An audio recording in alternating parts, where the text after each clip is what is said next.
To this afternoon. So this final panel presentation for this conference is entitled STEAMM Stories, Conversations about Careers in Communities. It intertwines the concept of the braided river with exploration of diverse careers and communities in STEAM, science, technology, engineering, arts, mathematics, and medicine fields.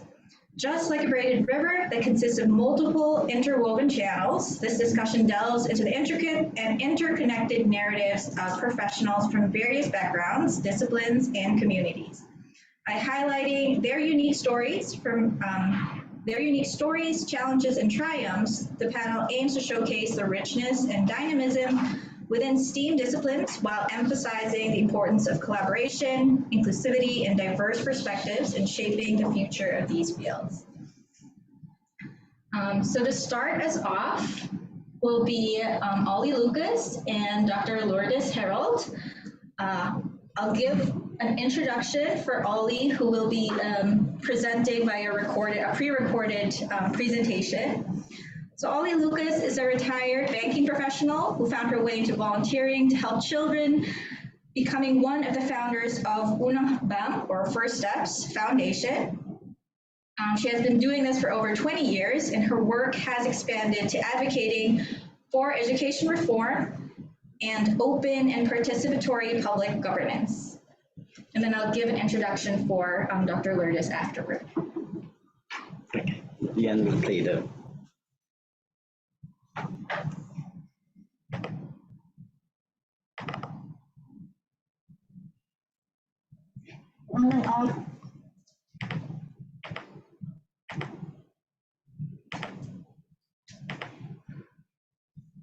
Hello sa inyong lahat.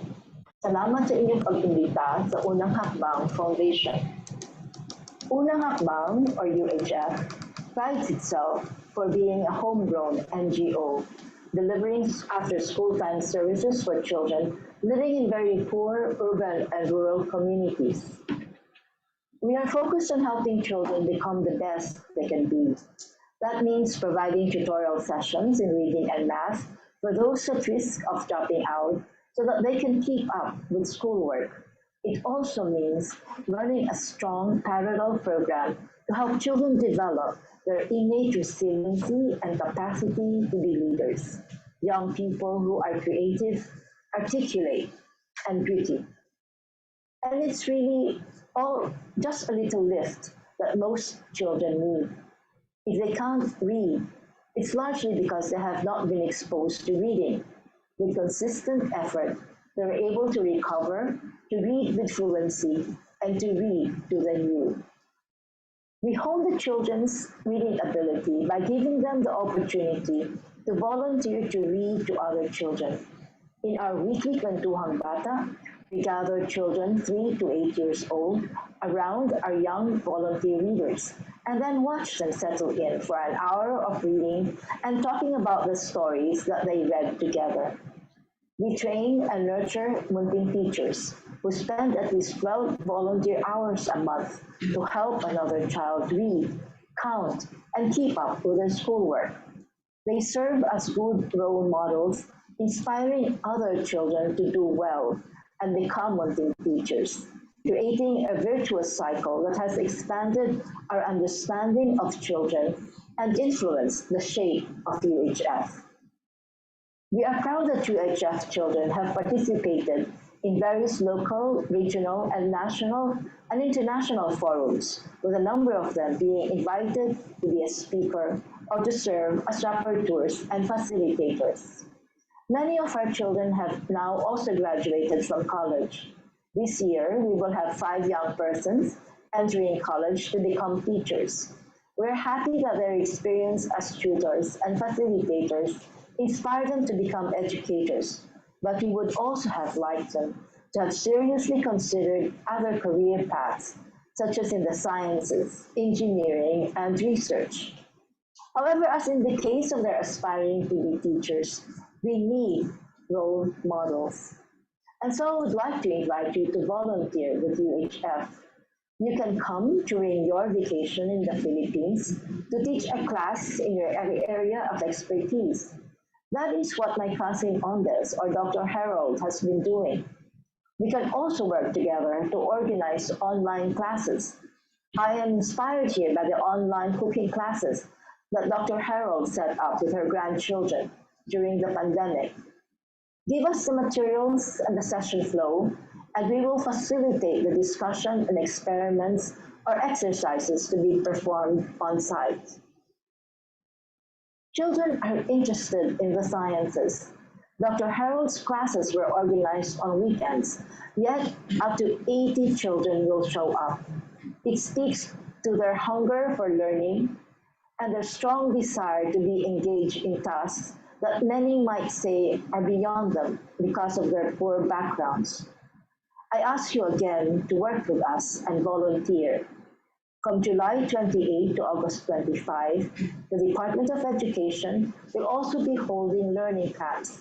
They would be very happy to know if PASEN can be part of it. We can help make that happen.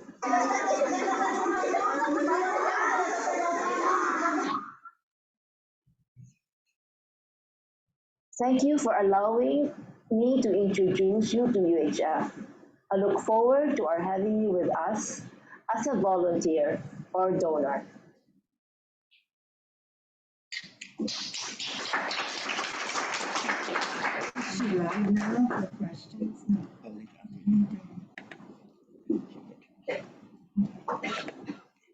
So like she was saying, so the next speaker is going to be Dr. Lures Herold, who you saw in some of those photos. She's a retired professor from Indiana University, Pennsylvania, and Carlow University, and she's the present secretary of PASEC. And as you've seen, she has presented chemistry demonstrations to the children in the Unang Hakbang program every time she went home to the Philippines. So welcome. I mean, when Olie is my cousin. Okay, we're cousins and all that. In the next slide, when she asked me when I went home on 2011, the next slide. Does it work? Spacebar, okay.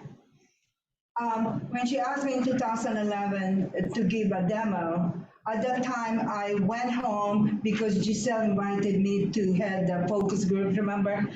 And to do the K-12 focus group and so forth. And it's usually, there's a reason why I'm at home. And at that time it was because of that. And my goals in doing chemistry demonstration is to have them look at science as fun, because she told me most of them find it either boring or frightening and so forth. And in my case, I want them to observe, to do stuff with their hands. I want them to create curious minds, asking why. And also, I want them to make logical conclusions, not guesses, not superstition-based. And it's because I have developed courses in the school, 2 schools I taught at for non-science majors, teaching science to non-science majors. And my task there is because, truthfully, the things that are happening in the world are influenced not just by the politicians and the scientists. Let's face it, it is the voters who will influence it. You know, I mean, supposedly, let's not talk dollars in here or pesos, but that's the way it is, you know. The next slide, I used the 5E model in 2011, and that involves engaging them with something they've already done, you know, and then exploring it with the actual experiments, explaining it, making definitions, etc., with whatever facilities they have in the centers, and then elaborating it with terminologies, and then evaluating them by asking questions and so forth. Now, in terms of developing experiments, I have to use household items because of safety, and they do that even here in the United States. So I will be using baking soda, glue, etc., etc. And for this, I have done demos before, but I decided to look online, and there are many. even using this model. The student, you saw them doing the dancing raisins. And then I also, this is one of them, this is Olie's favorite, this is the cabbage indicator experiment. And I was using cabbage to, to show the differences between acids and bases. It is really very interactive because I'll be asking the students, so what is this? Acids, bases, very simple one. And it's heartening to hear them reply acid correctly, just from colors. And then the most popular, of course, and this is the favorite of my husband, his polymer is making slime, okay, or GAT, always, always. Okay, the next slide, I want you to have an overview of where I have done this demo. 2011, Mandaluyong site #1, and I was there because of this focus group by a future president of the United States. Oh no! Sorry, the Philippines. Okay. Oh my gosh. And then 2015, I did it during my 50th high school reunion at St. James Academy. And then it is site #2, Mandaluyong. In 2018, Olie was invited.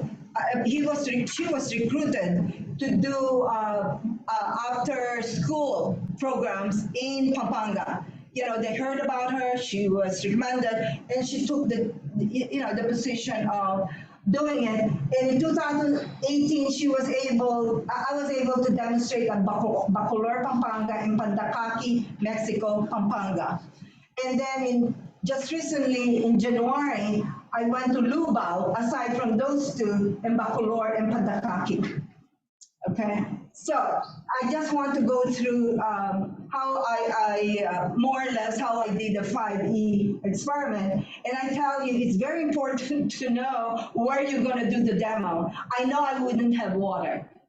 This is just in a pavilion. So the hardest part in here is because it's hands-on, but I have desks. So I was thinking, okay, let's just not demo, let's have it hands-on, and you will see them doing the 2 experiments. Yeah, 5 minutes already. And so in here to do this, to do the concept of slime, I use dancing, can, linking, etc. In the next slide, you will see that in the other side, it is in a house. So I was able to do double baggy ice cream preparation. And in here, note that there's a seminarian, I think it's a seminarian, who's helping out already as a volunteer, and also the parents are very well involved.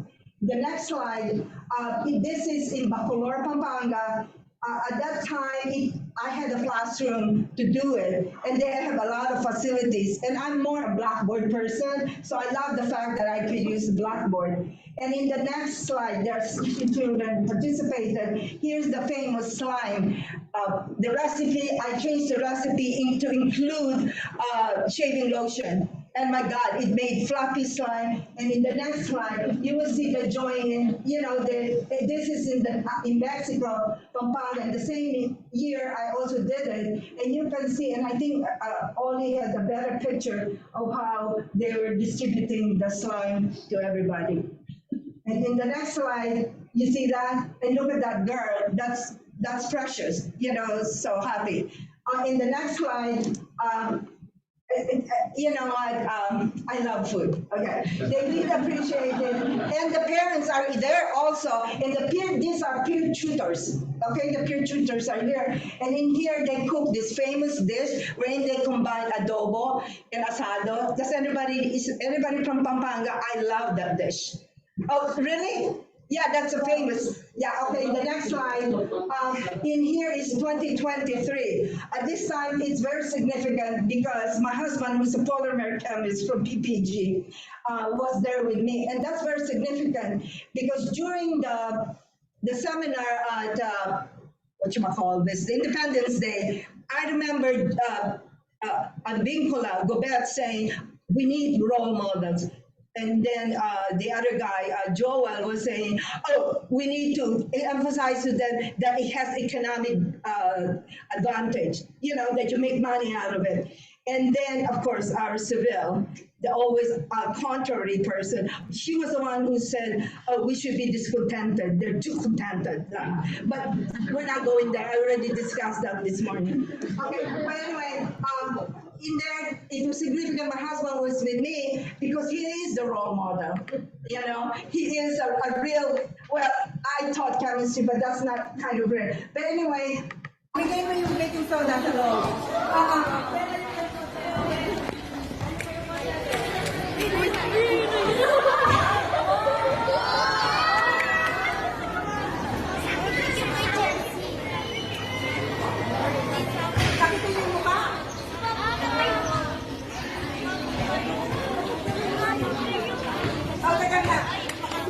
Bobby?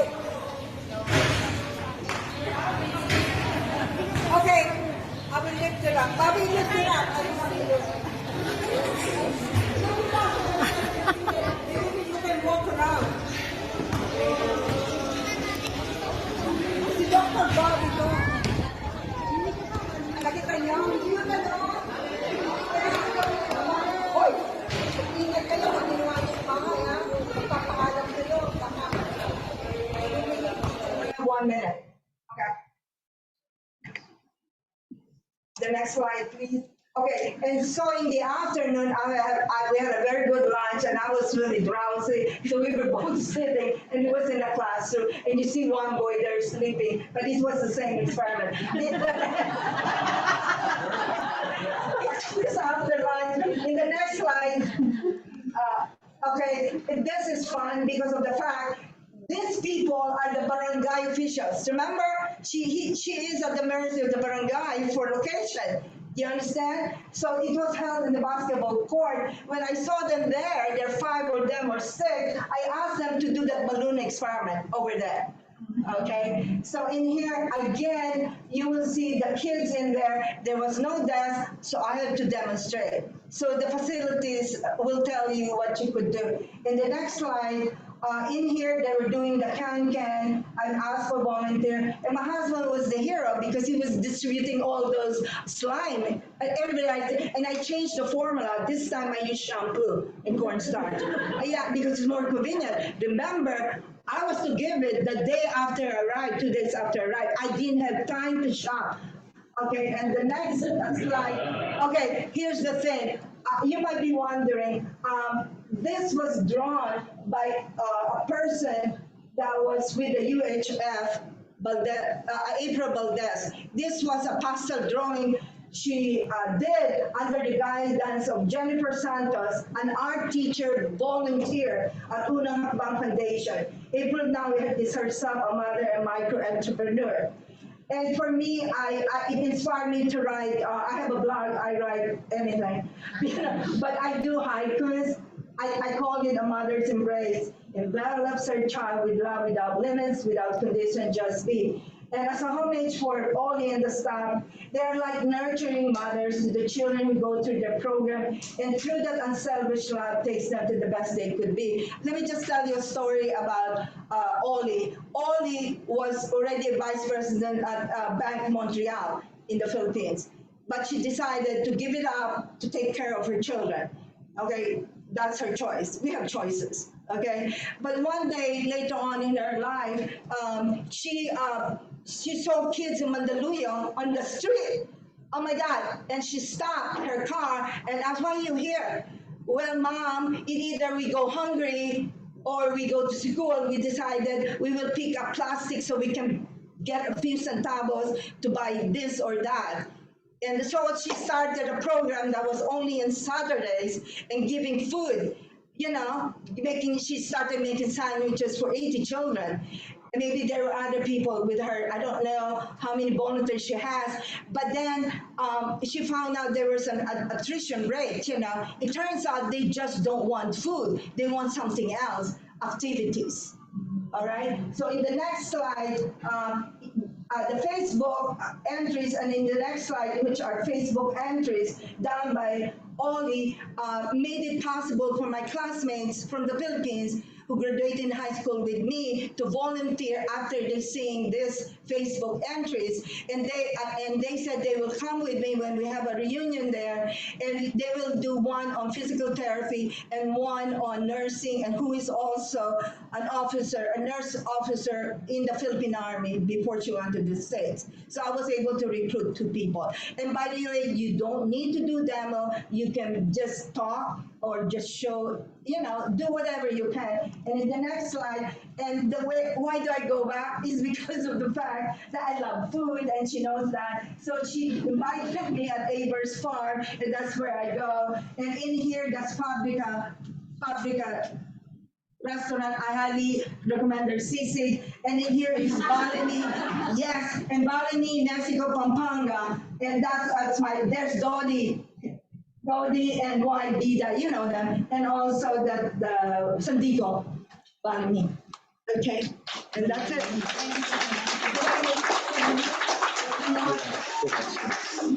Yeah, if you have questions, maybe we'll just speak to.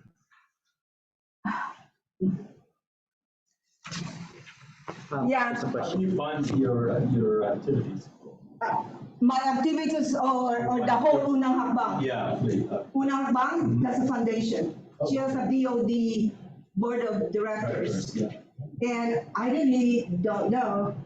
We're suspecting she must have money. I don't know. But I heard that to start a foundation in the Philippines, you have to have 2 million. Yes. 2 million. where did you get that money? I haven't. Yeah. Oh, I didn't know that. She's richer than you thought. She was listening to your donation. Who's that? all the time. I have to ask her. I think she's richer than I thought.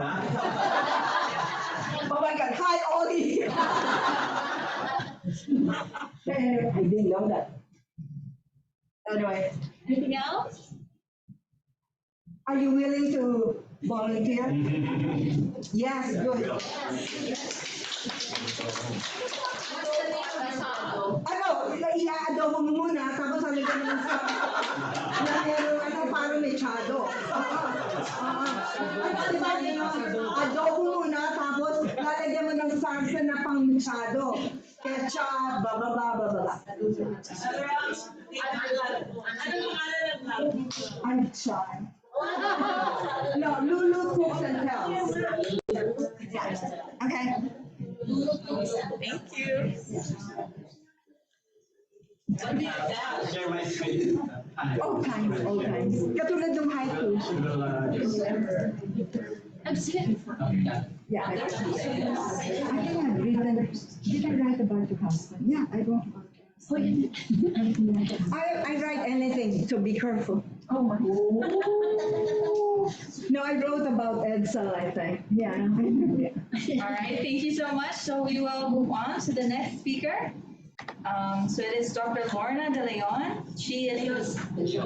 Oh, I'm sorry, De Leoz.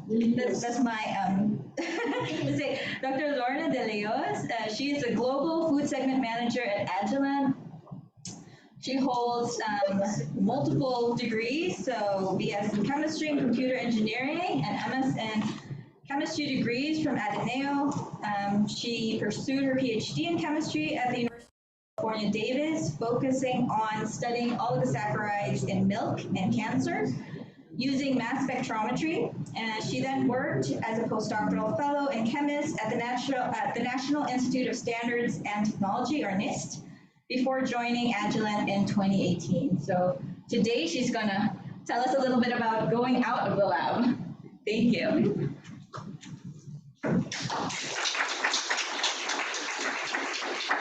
Hello po. May tao ba sa ano? Yes. 2 a.m. Morning. Okay, magandang umaga.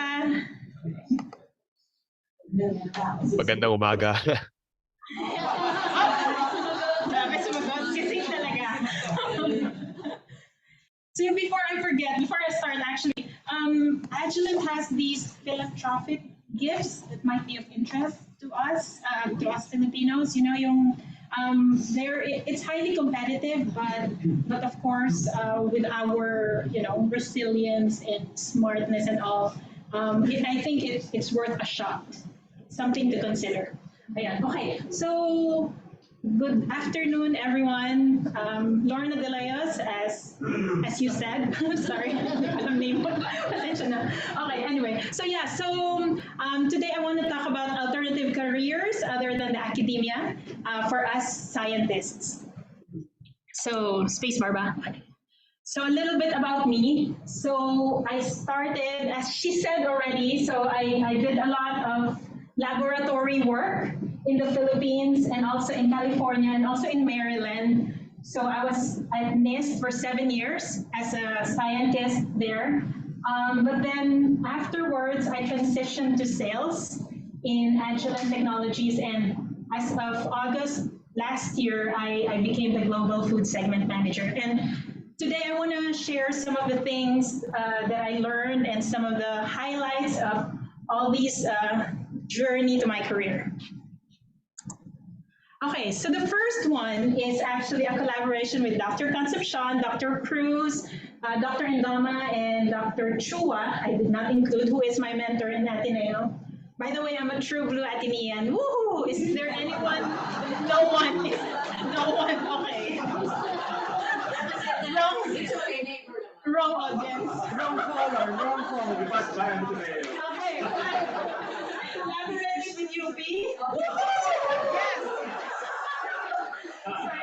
So what we were doing, this was my master's thesis.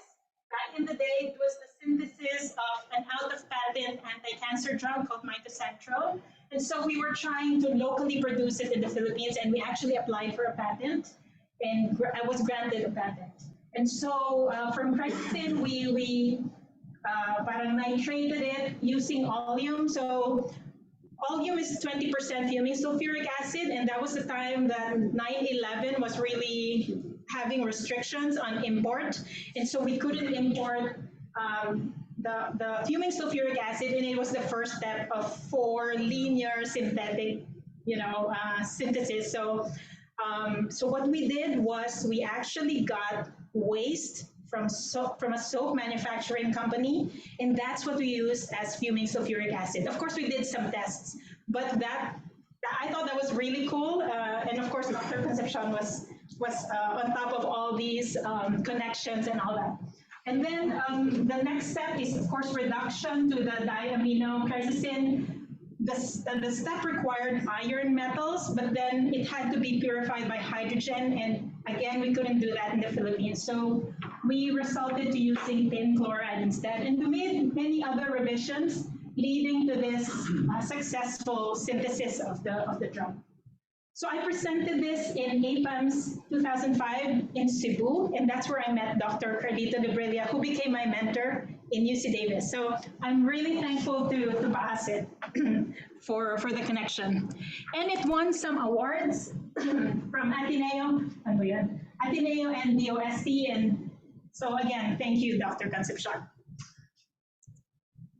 The next one is from UC Davis, where this one was with Dr. Carlito de Brilla, where we were trying to understand the glycosylation and how it's altered in breast cancer progression. And so this one is using the mouse model.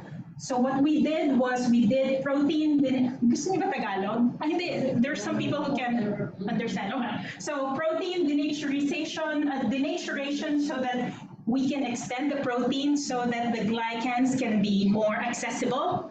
And then we cleave off the glycans using an enzyme called peptide N-glycosidase F. So it cleaves off specifically the N-glycans. So you release the glycans and then do the ethanol precipitation to remove the proteins out. And then you try to analyze, purification by, porous graphitized carbon solid phase extraction, so that you can dissolve it and purify it and then analyze by mass spec. So this is what we found. So what we did was we looked at the onset, the progression, and the removal of tumor from mice. So at week 0, you put in the tumor, and then at week 4, you remove the tumor from the mice. And so what we were seeing was that there was an increase in the high mannose glycans in the cancer group of the mice. And you can see it clearly here. And one particular high mannose glycan, the MAN9, was actually elevated at weeks 2 and 4. And so we're thinking that at the progression of breast cancer, that's when you have an upregulation of the high mannose glycan. And we were trying to hypothesize that maybe it has to do something with the N biosynthetic pathway. I think that's what I was trying to communicate yesterday, but poorly. Anyway, so this is the N biosynthetic pathway starting with the endoplasmic reticulum, where you have all these high mannose glycans first. And because if there's an upregulation in MAN9, we're thinking that it doesn't proceed this way so that you can make the other glycans. It just remains here and just stops the pathway, parang ganyan. It stops the pathway. Anyway, yun. So, and then this study was adapted for vaccine parang preparation. I saw it in Google that they're using this study. Anyway, so this one, that's my kid, by the way. Ayun, so this is another study I did at UC Davis, of course, with the help of many collaborators from the medicine school. So we were trying to look at the breast milk of mothers who were delivering preterm, so before the 40th week, right? And so we were seeing a lot of variability in the oligosaccharides in preterm breast milk. As you can see here, these are all full-term milk. The fucosylation, the 2-fucosylactose, which is a secretor status indicator, the sialation is kind of like straight at the different weeks, the progression of weeks for full-term mothers. But for preterm mothers' milk, it was all over the place. So there was a lot of variability. And here you can see a lot of variability as well in the preterm milk. So this is a box whisker plot. And then by birth weight, you can see that it has less variability here in the full-term milk. I'm sorry. Okay, and then ayun, basta smaller variability in full-term milk versus preterm milk. So what we're thinking was that there's no regulation. There's a lack of regulation in the fucosylation and sialation with preterm milk, so they might be more susceptible to necrotizing enterocolitis, to other diseases because it's not regulated. So as you remember, just for a fact, human milk oligosaccharides have two effects. Parang the first one is it protects the infant from pathogens, and the second one is it's a prebiotic, meaning it stimulates the growth of commensal gut bacteria. So without these oligosaccharides, the susceptibility of the preterm infant for diseases is higher. Yeah, and then this one now is from NIST. My primary role there was to add glycans to the NIST MS library. So I started there in 2011, and in a few years, we increased the spectra to 5,000, and it's still growing up to now. Even I think Connie is the one who's doing it now. So this is a screenshot of the library. So I'm showing here the MAN6. So each of the lines here represent a spectrum. And so you have a lot of spectrum for MAN6. There's a native spectrum, native glycan spectrum, derivatized 2AA, 2AB, derivatized, 5 minutes, okay, thank you. Multiple collision energies, positive mode, negative mode, basta, a lot of different combinations just for one compound, so that you can have extensive research on a particular compound. Anyway, and then I also collaborated with the IT department so that we can have a glycomass calculator there, and also a viewing app for glycans from your phone. So anyway, it was a good collaboration. So yun, but this one is my favorite. This one is from NIST also. It's an interlaboratory study on the glycosylation of a monoclonal standard reference material called STEAMM. Oh my God, hold on, I need to drink.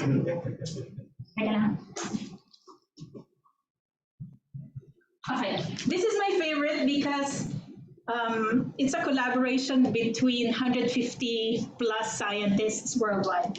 So anyway, we were actually expecting 10 laboratories to join in this to join this study, but instead we got 76 laboratories.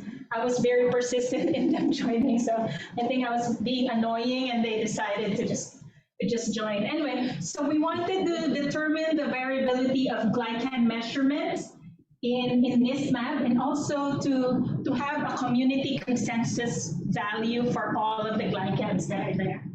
So we sent the samples to 76 laboratories, as you can see here. Each one is a laboratory, and they analyzed it according to their method. So some did glycan release using PNGSF, some did glycopeptide analysis, some did middle down or top down analysis, so different methods. And then we analyzed 103 reports. That is a cartoon model of a monoclonal antibody. It has one site of glycosylation there. And even though the glycan part is only 1 to 2% of the whole molecular weight of the monoclonal antibody, it affects the pharmacokinetics, the immunogenicity, the folding, the solubility of the monoclonal antibody. So it's really critical that we analyze it. Oh, so these are all the laboratories who participated. If you count, it's 76, promise. So what we found was we were able to have 54 consensus values for all these glycans. And then at the end, we gave them a scorecard. So each of the dots represent the laboratory, and so if you're like green, then you're good. If you're red, you're like, but the hardest part of this study was actually typing out all the scientists' names when we were publishing it. So, ayun. But then I moved to Agilent. I didn't know much about Agilent, but I use Agilent instrumentation, and so I know they're reliable. But then I found out they're a very big company, 18,000 employees, sustainable, best place to work. And I was really impressed when I am there. I'm still there. I am there. So I didn't realize they have like 50 technological platforms. These are some of it, and then they have the consumables as well, application consulting. You have experts helping you in your laboratory. So yeah, it was cool. And I wanted this to show you the differences between a scientist and a salesperson. So first of all, you have a quota. It's a big quota that you have to meet. It was kind of overwhelming in the beginning. You meet lots of customers, lots of travel. And then I actually had imposter syndrome because Agilent was so good at keeping the salespeople. They're like there for 30 years or more. And so they're seasoned professionals, sales professionals. And I came in without knowing anything about sales. So I had kind of like imposter syndrome, but I was able to overcome it by this quote: do not compare your beginning to someone else's middle. So I do me, parang ganyan. So when I realized that, I was fine. So, ayun. And it's okay to ask for help because the Agilent culture is actually cool. Yung teamwork, trust, respect it's really great to work there. And then I was actually a founder of this Asia Pacific Islander Employee Network Group, and they're big on work-life balance. So yeah, So we have a lot of vacations and all that. And then I did some pandemic workarounds because I wasn't able to meet customers during the pandemic. So I actually started this Knowledge Brew with a Mass Spec Guru webinar series where I invited a lot of experts. So maybe next time I'll invite you guys to give a talk. Ayan. And then after 3 years, because of perseverance, then I got into the President's Club, which is the highest honor there at Agilent. It's only for 2% of the folks. Anyway, so what it is a 1 week, all expenses paid trip to Hawaii, where you get to meet the CEO, who is that person, Mike McFarland, and then you just relax and all that. So I brought my whole family with me. And so yeah, I was at 291% quota. So yeah. And then I moved to marketing. Ito naman yung time zones. Oh my gosh, like I'm awake at night kasi nga to accommodate Asia and all that. Emails, a lot of emails from all over the world. International travel, which is cool too. Okay, I won't go through here, but just know you can analyze like hundreds. This one is 700 compounds in one run, in a 20-minute run, because of the technology already that's present. I'll be happy to talk more about it. And then there is a helium, bili na kayo. Tapos na ba? Wrap up na ako. Helium shortage. Meron na tayong alternative carrier gas for GC. It's the hydrogen and it's safe as well. You can actually parang separate 134.01 versus 134.02. So wow. Existing technology na yan. And then here we're trying to profile meat and plant-based alternatives. So chicken, plant-based chicken. And then we saw that there's one hypoxanthine, which gives the umami flavor. That's present in chicken, but not in the plant-based chicken. Wow. Yeah, for more information, agilent.com. Tapos meron din palang Agilent University, where we have free training materials for folks who might be interested, especially STEAMM. You know, the LC, liquid chromatography, gas chromatography, mass spec, and all that. Yun. Thank you.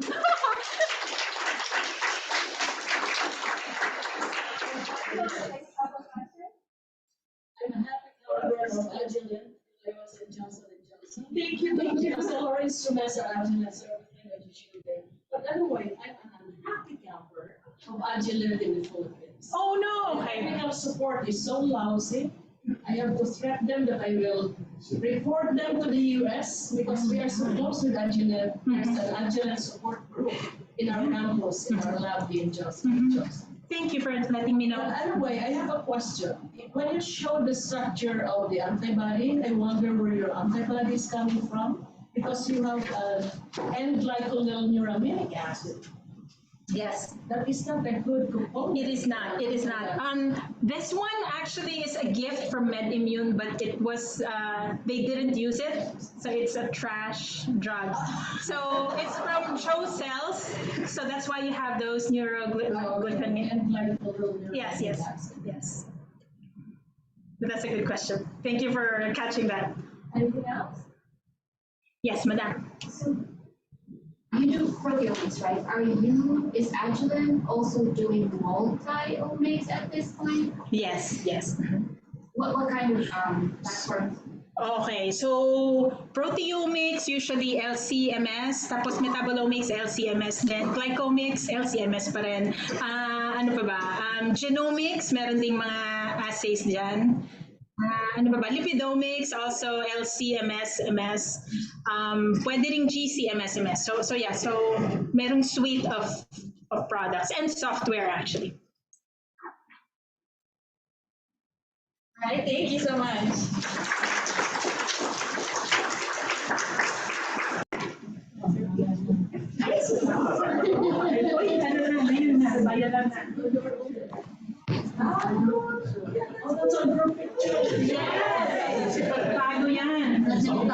Oh my God.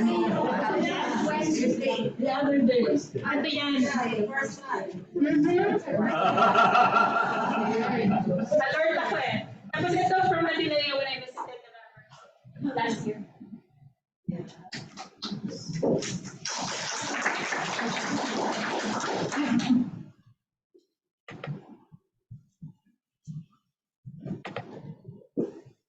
All right, so our next talk is going to be 3 speakers.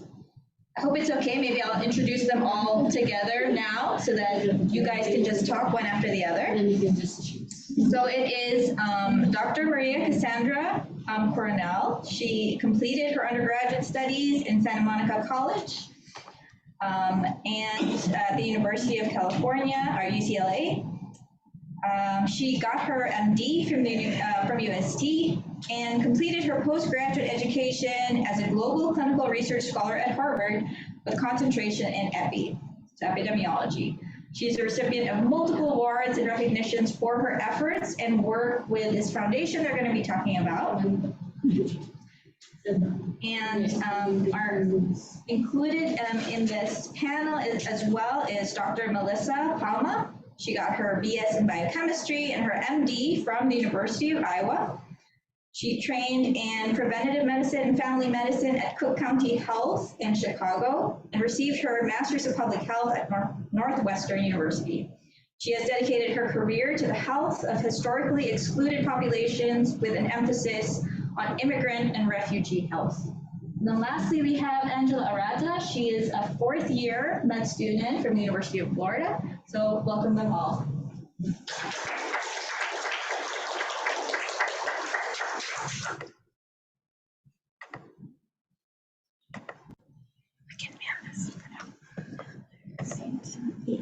Okay. And then how do we advance? Just this button? Yeah, the arrow. Okay. Okay.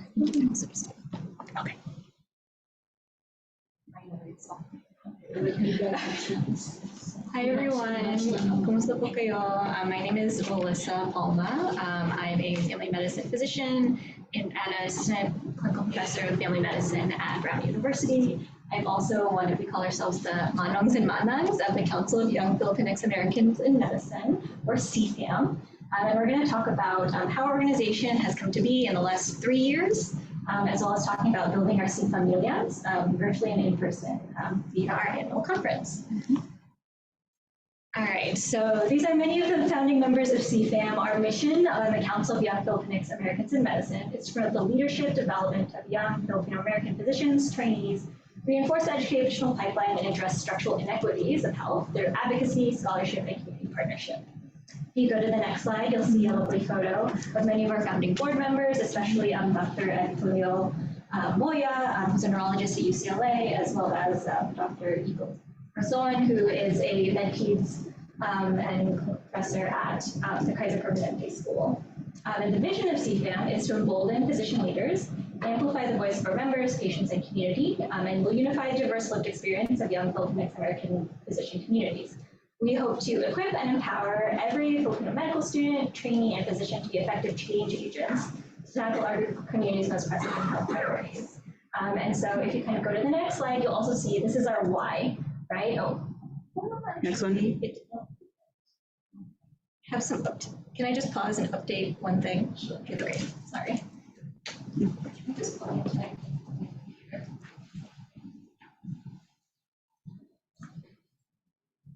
I think she updated. Thanks for your help.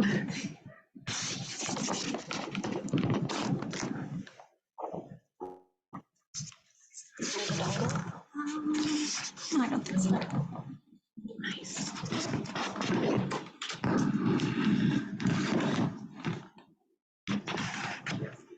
Sorry, this is where the mic is. So essentially, this is our why.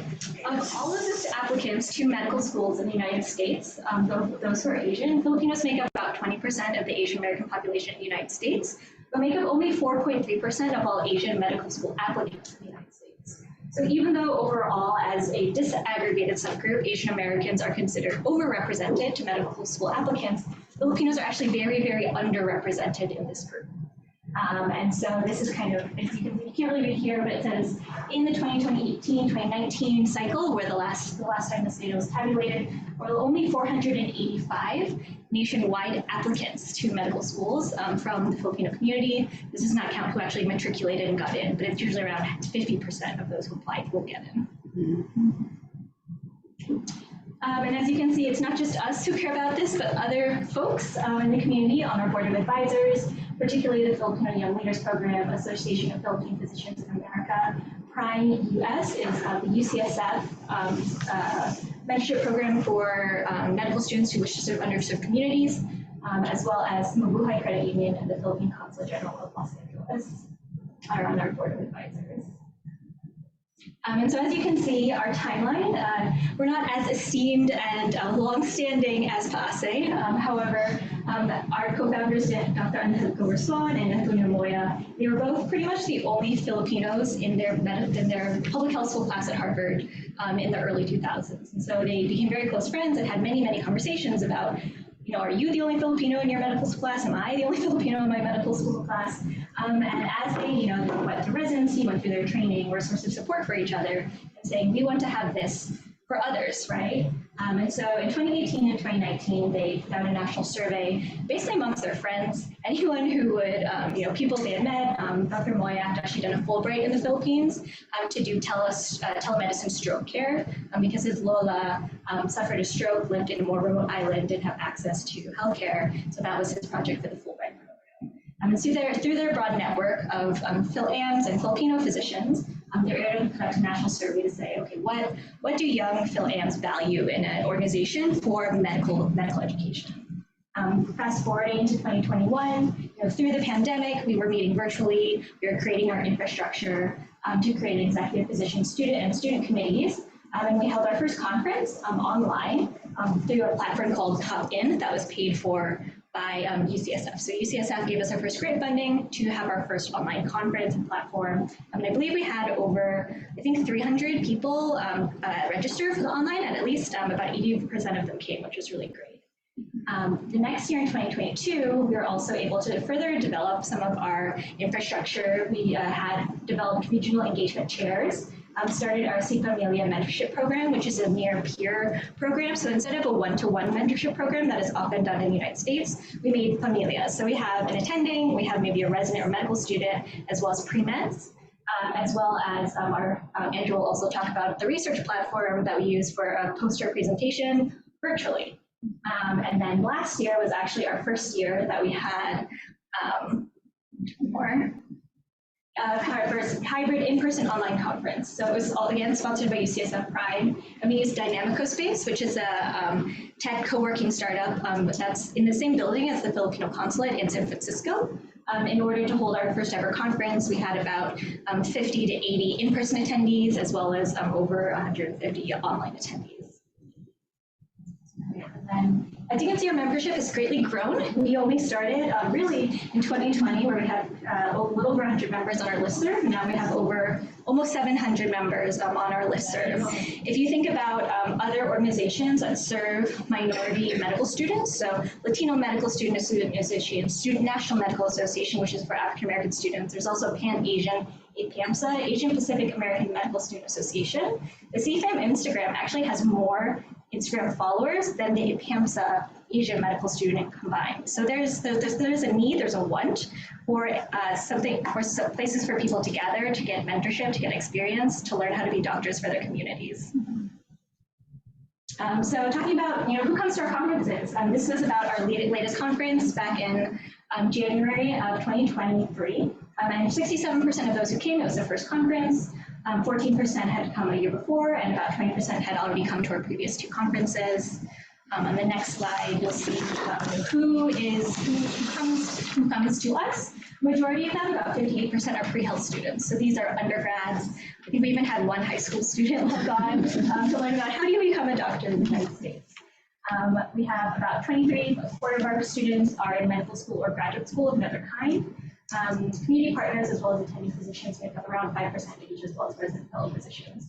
So a majority of our members are in the process of applying to medical school. I'm trying to beat that number, be more than that 5% of Filipinos who apply.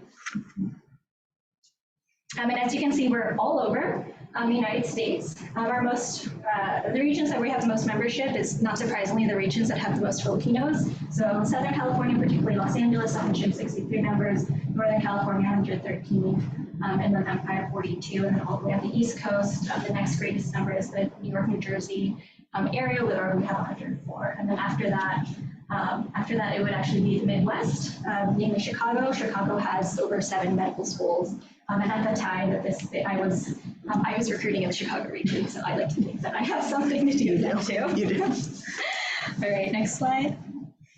When we talk about our committee structure, a lot of the things that we're doing are both internal and external. So on our partnerships and outreach, we have several different subcommittees. Publicity mainly runs our social media pages on Instagram, Facebook, and TikTok. We have social committee because it's not just about learning. We also want people to, have the Filipino spirit, to get to know each other, have fun. We've had was a Discord karaoke session. Yeah, we had karaoke over Discord. Which if you don't know what that is, it's almost like it's like a video game platform.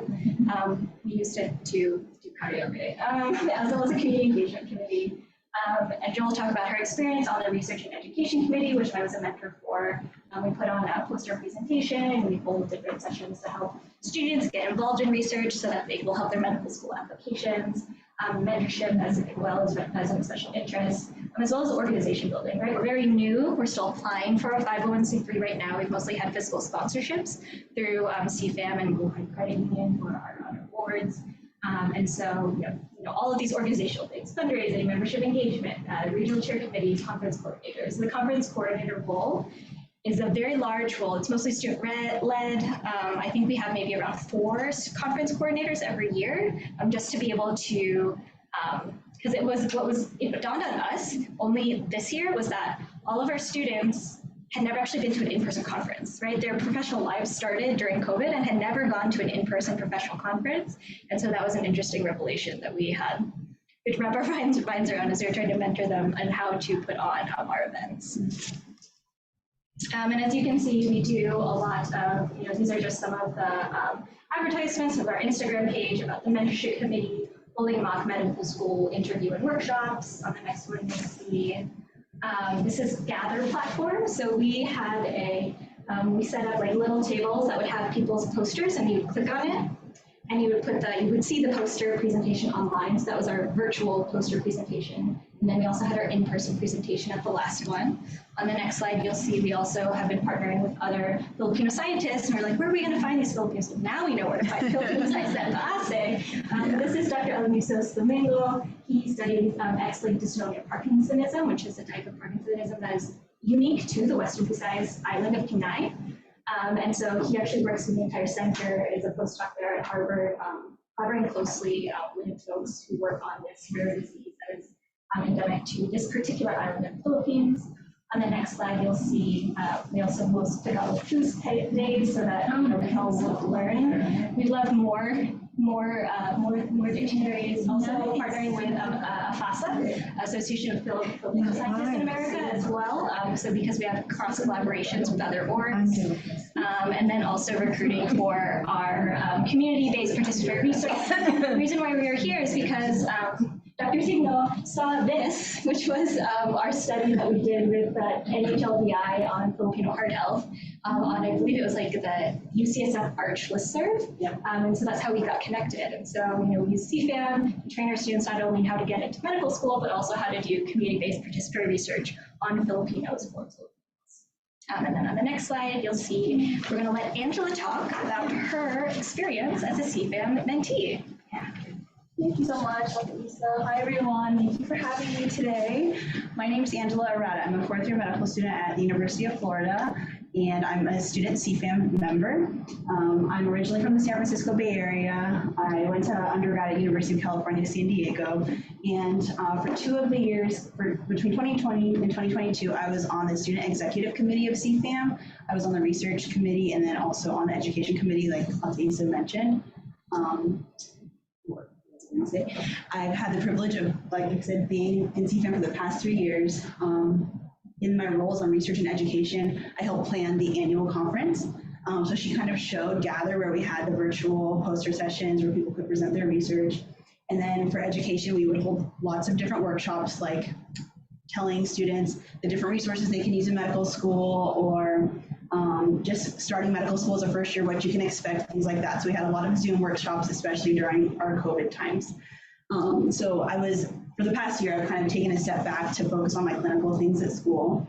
but I was really honored when Auntie Isa had me come to this conference to share my experience with CFAM because it's been really integral to my experience and to my success as a medical student. Just having that community that you feel comfortable reaching out to for help, for guidance, having your peers and mentors who have gone through this path and know it's like vital to this medical path. So yes, very, very important, and I feel very fortunate to have it.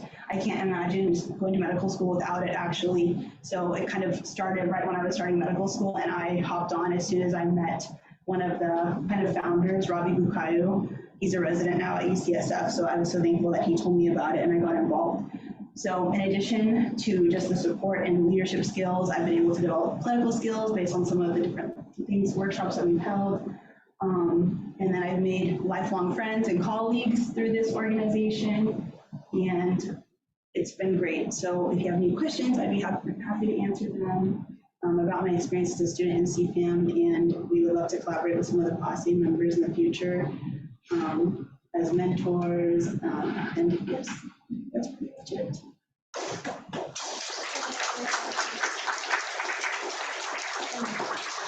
This was the most recent conference that was the hybrid in-person and virtual. The first two were just virtual, so we planned it entirely on hop-in. Yeah. This is our student planning committee. So yeah. Right. Maraming salamat po. Thank you. Do you have any questions? So we tried karaoke in Zoom. There's a delay. There's a delay, and it focuses its attention on one person. So is it the same in Discord? In Discord, it can be a little rough, but it's more. Discord is meant for people to talk over each other, right? Whereas in karaoke, everyone's going to sing together. Yeah. So try Discord. There's another field of medical field that is least attractive to Filipinos, and that's R&D.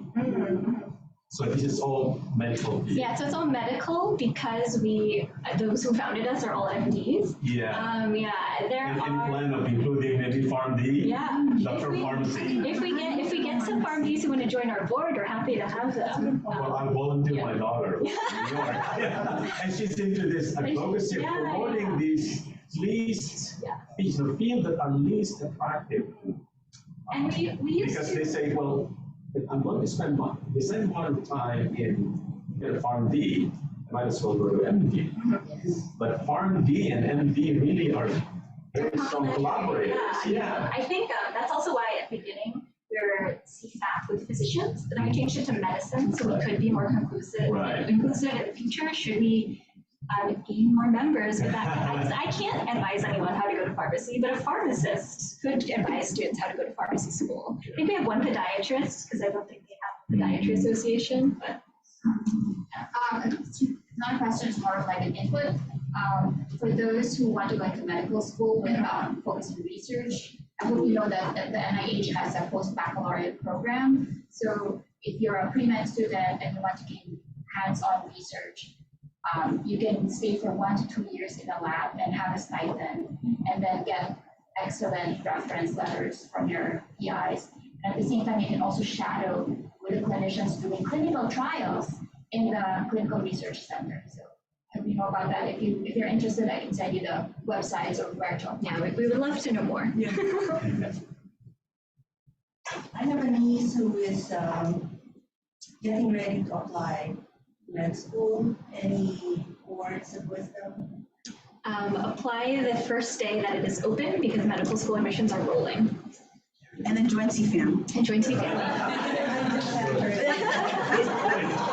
Yeah, it's so essential. Students are on me for those recommendations in June 1. Were you born in the Philippines? Hindi po. No, I was born in Massachusetts. Do you speak Tagalog? Speak konti lang. No, I was just wondering because Angela told me in the bathroom, I don't speak Tagalog because I started speaking Tagalog. I love your dress. Yeah, me too. Where did you buy that? This is Shein. This is Shein. Anong Shein? Anong Shein? It's the online shop. Pero saya ba yan yung taas mo? This is from Pop Sleeves lang? Anthill Gallery. Hindi yan saya, hindi yan ano, bachelor's. Ano na? Hoy, that's my dress. Muntik na ako mag-duster dito.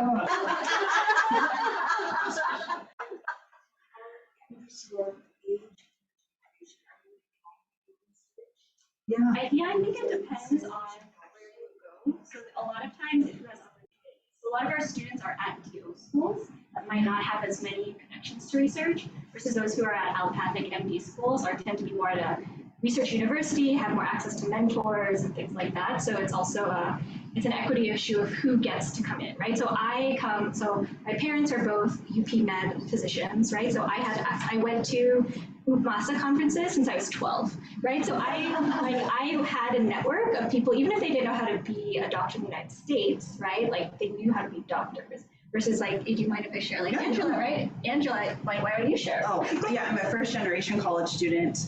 Parents did not go to college. And I'm half Filipino. My mom was born in the Philippines, but she came here when she was 3 years old. So yeah, I have like a lot of different intersectionalities. So I think for me, the MD PhD route, I didn't know about it much. So I feel like maybe I do love research and science and basic science stuff. So I think that if I had more exposure to it earlier, I might have considered it and actually done it. Yeah, even though it's a long path, I think it's a good path. Yeah, MD PhD. Because we're balancing the network effects of folks who have parents who already went through the system in the Philippines and can apply it to the US versus people who have no concept of college or medical school. And so when we do our mentorship, we try to approach it for, okay, this is what people need to know. There's all these other resources like AAMC, AMA that do this training, but then we say, okay, but how is it different if you're Filipino in the United States? How is it different when, when it comes to like evaluations and everyone tells you that you're quiet? It's like, I'm not trying to be quiet, I'm trying to be respectful, but it's seen differently, especially for your evaluators. The entire first 4 years of medical school is just you being evaluated nonstop, and you have no control over any of them. Sorry, it's too close to home. No, it's okay. And so just trying to like put that in, like have folks give space for people where they feel comfortable and trusted, they feel like, we care about you as a person, but we're still going to give you this tough love. Wait a minute, you're MD PhD? No, I'm not. I'm regular MD, but I was because they have incentive at University of Pittsburgh, and I think Penn State. If you go there and you go free. Yeah. I think very did you know that? They're very MD PhDs get free tuition if you go through the MD PhD program. But it's only like 5 people a year. It's very it's very competitive. Yeah. Some schools only take 3 at night. Yeah, but you're free. And there is also the NIH, which gives those employees MD PhDs. No, they do. Oh, I didn't know. Libre ba yan? Yeah, it's stipend. Wow. There you go. Don't worry, she always says that as if like you just asked for it.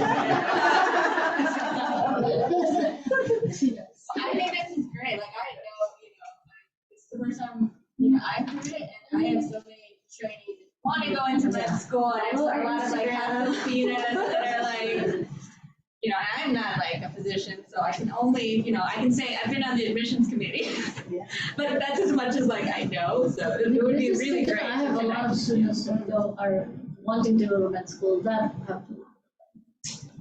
I wonder if they follow CFAM. They may already follow it. South Carolina? Potentially. Do you have anybody from South Carolina? Actually, I don't really, because I was North Carolina. Yeah, North Carolina, but I don't know about South Carolina. Yeah, because we have a very good honors college program. Spread the word. Most of them want to go to med school. And I can't do it. Yeah. Magandang model yan. That was wonderful. Ito, hindi pa mag-Tagalog. All right, so now we are at the last speaker for this session before the plenary talk is going to be Joson Ng. He grew up in the Philippines but has studied in Hong Kong and Singapore for certain periods throughout elementary and high school. He is currently back in Hong Kong as an MD PhD candidate at Duke-NUS Medical School. He completed a year-long exchange program at Yale and a summer exchange program at the University of Cambridge. He is currently the president of the GradMAP Philippines, which he will tell us more about today So he is joining us via Zoom. Welcome.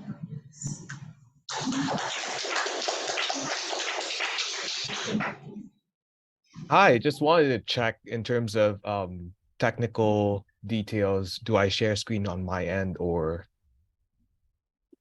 You can share it. Yeah, you can also share it. It's yeah. You want to share it?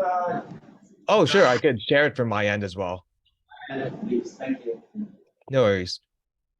So thank you again for inviting me to this conference. Obviously, the past few days I've been FOMOing because there's been a lot of great talks I've seen in the itinerary, and it's really a huge regret on my end that I'm not able to join in person.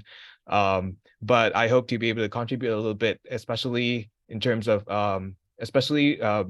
with the knowledge that PASA has been very supportive of GradMAP's activities. So my talk is titled Building a Global Network of Filipino Scientists and Engineers Through Mentorship with GradMAP Philippines. And I'm actually a really private person, so I don't really like talking about myself, but I guess I do have to talk about my own journey as well as part of the conference requirements. So my educational background is really varied. So I was born in Manila. I studied there till grade 3 elementary school. But after grade 3, I moved to Hong Kong. I skipped a grade and I studied the last 2 years of elementary school in Hong Kong. And then afterwards, I went back to the Philippines to study my first 2.5 years of high school. And then afterwards, I went to Singapore to study my last 4 years of high school. And then I moved back to Hong Kong for my undergraduate. And I did it in the University of Hong Kong, and I studied chemistry and biological sciences. After which, now I'm currently based in Singapore, and I'm studying an MD PhD program at Duke-NUS Medical School. So it's a really convoluted story, and it's really tough having to tell people where I'm from or where I have been or where I've studied. But despite this extremely sort of international background, for me, applying to Hong Kong for my undergrad or applying to Singapore for my MD PhD program, what I faced in terms of difficulties was that there were no clear role models for me to look up to or examples of really Filipino scientists or doctors who have walked this same path as I have, applying to these locales, or at least I wasn't connected to them. And there wasn't a lot of support and guidance as to how someone sort of brown-skinned like me could go looking for them. There was also a lack of information in terms of like what were my options, and sort of actually me stumbling into the MD PhD program. I think the previous speaker talked about it. They didn't know about the MD PhD program, and had they known about it, they would have applied for it. For me, it was the same case. I'm just fortunate that my school allows me to transfer to the MD PhD program from the MD program halfway. But I really did not know a lot about what my options were, how I could fund my studies, especially medical school, which is extremely expensive, as well as what were the things that I could go, which fields I could go into after a degree in science. And so that's how I sort of encountered GradMAP. And I'm going to start talking about how our community got started. And the impetus for that was knowing that there is a growing interest in STEM in the Philippines. So this is really outdated data. It's not very current, but I think this was as of 2021, there were about 3.2 million college-level STEM students in the Philippines, and that represents a 20% increase from 5 years before, which is about 2016. And there's increasing awareness as well in the community about Filipino scientists and what we do. And there's a very popular platform online called Pinoy Scientists. It's maintained by my good friend Cami Navarro, and they have a huge following in social media. Every week they feature Pinoy scientists doing extraordinary things in their respective fields. And in terms of research progress, I think there are increasingly a lot more Filipino scientists being recognized for their amazing achievements across various domains.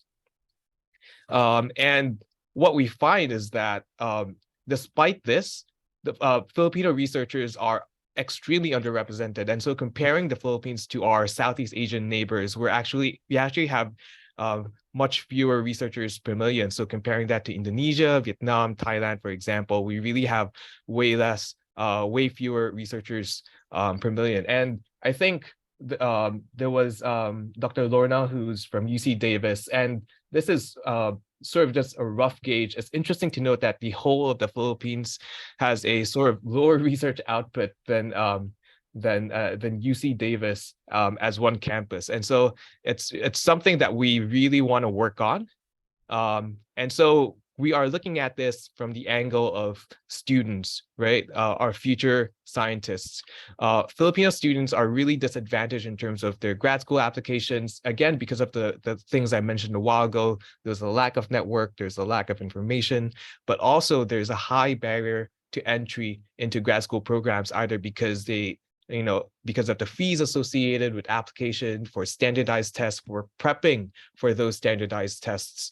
And so you can see how in the US, among our Southeast Asian countries, the Philippines and Filipinos are actually underrepresented even among US graduate students, despite our huge numbers. And so to bridge that gap, GradMAP was founded by a founding team in 2020. We have Carlo, AU, Weaverly, and Luis, who are all amazing scientists in their own right, and they started GradMAP with this vision of creating a global community of Filipino scientist mentors. Fast forward to 2023, I'm currently leading a team of 7 dedicated individuals volunteering our own time to set up this platform so that undergraduate students from the Philippines can benefit and be able to apply for their target program or dream programs, either locally or overseas. We are advised by a very helpful and diverse panel of faculty.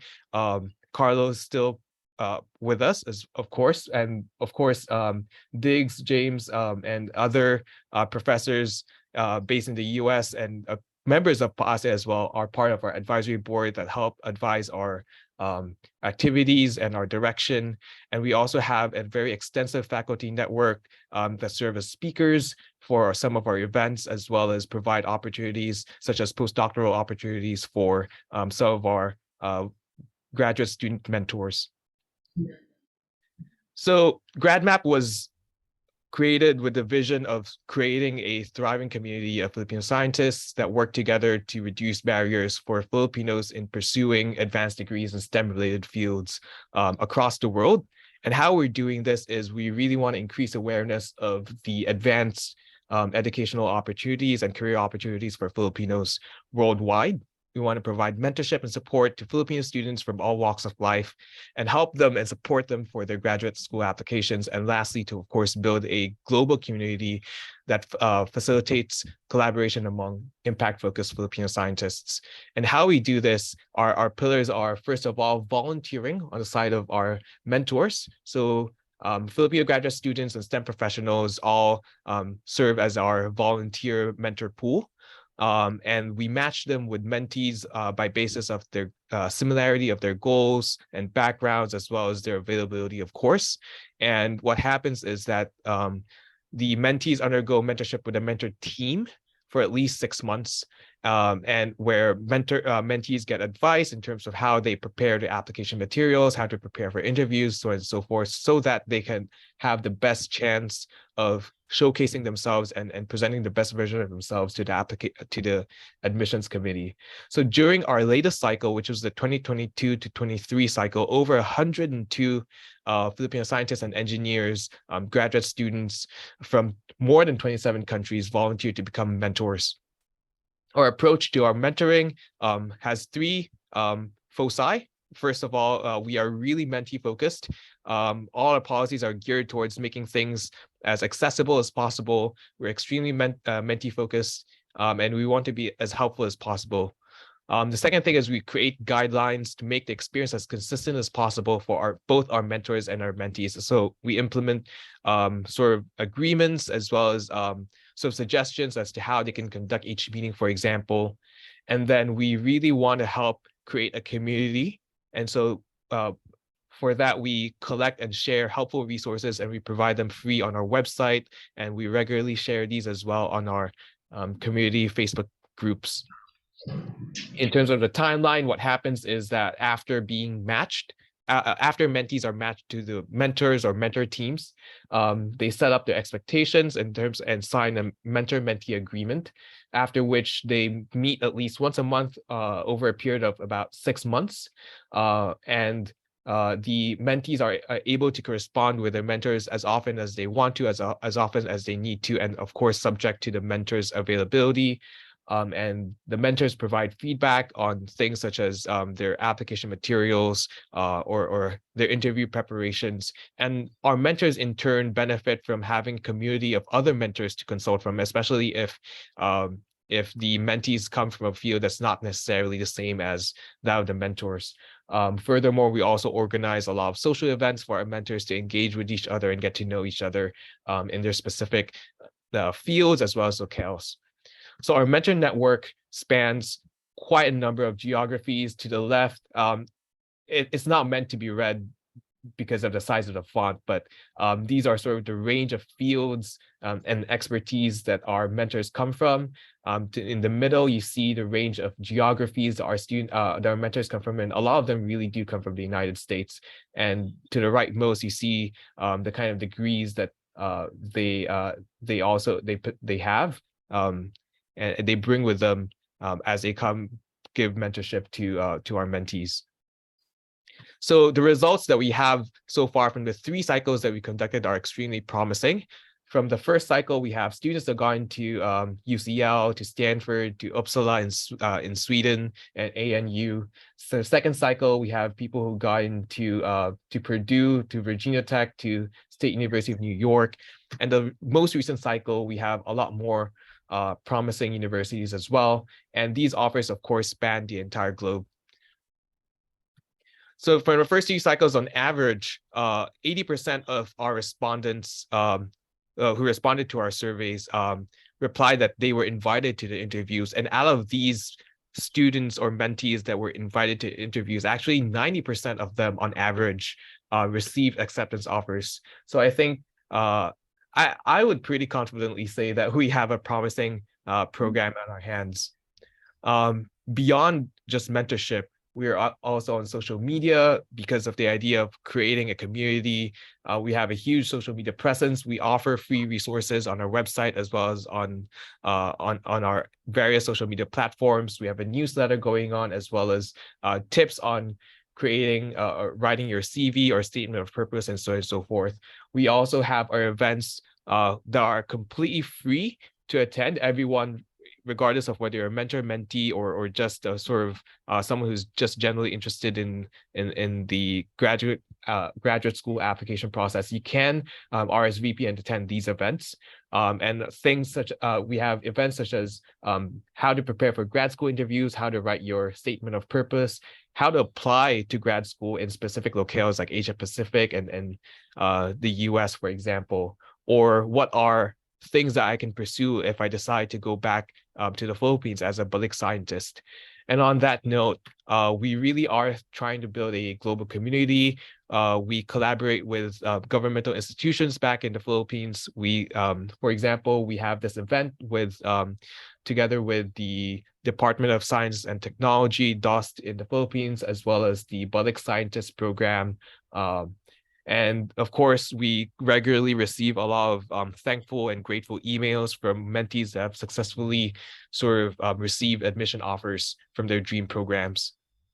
Specifically, in terms of our partnership with PAASE, we're really grateful because we started with a pilot program last year, and we started off with about $5,000 that was supposed to be granted to about 10 to 15 applicants, but there were so many promising applicants that we decided to just raise the number of applicants that we're taking in and raise it up to 17. So we granted about up to $300 to 17 applicants in our pilot grant program. And majority of the students said that they were able to apply to more than one program because of the grant. And they used the grant money to pay for TOEFL and other sort of exam-related application purposes. And a lot of them said that if they did not receive this grant, they would have been forced to reduce the number of programs they applied to or abandon applying completely. And we all know that grad school is really sometimes a hit or miss in terms of you really have to hit a certain number so that you guarantee a place in one of the universities that you apply to. Moving forward to 2023, we hope to continue our partnership with PAASE, and this is being led by our Director of Partnerships, Erin, together with Prof. Ardonia, Diggs. And we hope to increase the number of mentees who are able to benefit from this grant. We also hope to increase the amount of the grant that's given to each selected mentee, as well as cover more types of different expenses, such as flight tickets or plane tickets to destination of study, beyond just like application fees and exam prep materials. And this is something that we're doing, hopefully in conjunction with Gokongwei Brothers Foundation, who we are in talks with in terms of expanding this program. What we hope to have as well is to expand our faculty network for the purposes of serving as speakers for our events, providing opportunities for our mentors in terms of postdoc opportunities, for example, or for mentees as internship opportunities, so as to beef up their CV or their portfolio. And lastly, we also, of course, want to just really create a thriving global network of Filipino scientists and engineers who want to support and collaborate with each other. So thank you so much for the time given for me to present on my talk. There's a QR code on the top right corner if you want to be part of our faculty network. We'd really appreciate it. We also have our socials here listed. And that's all the time I have, I think. We're happy to take any questions.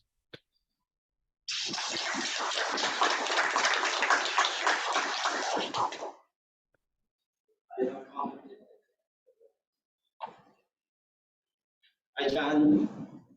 This is Mario Santo Domingo, and thank you for gracing our event this afternoon. I started the conversation with GradMAP like about 2 years ago with your former, I think your founding president. Is it Dr. Cristobal? Yes, and so we continue communicating with your advisor, Diggs Ardonia from UC Irvine.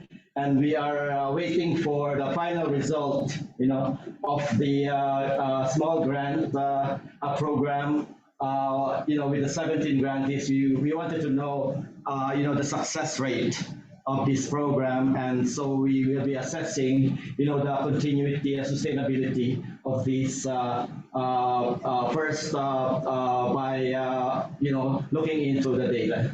And thank you so much. My one comment is that PAASE has a strong partnerships with Taiwanese universities with strong programs in science and technology, and this is also a set of opportunities that we can communicate with your mentees, that they can avail of the opportunities in this country, of course, in other areas too, or regions where we have partnerships, so that we can make sure, that we are leveraging this network and these partnerships that would somehow directly connect mentees to potential mentors, that we know the expertise of, that we have connections with.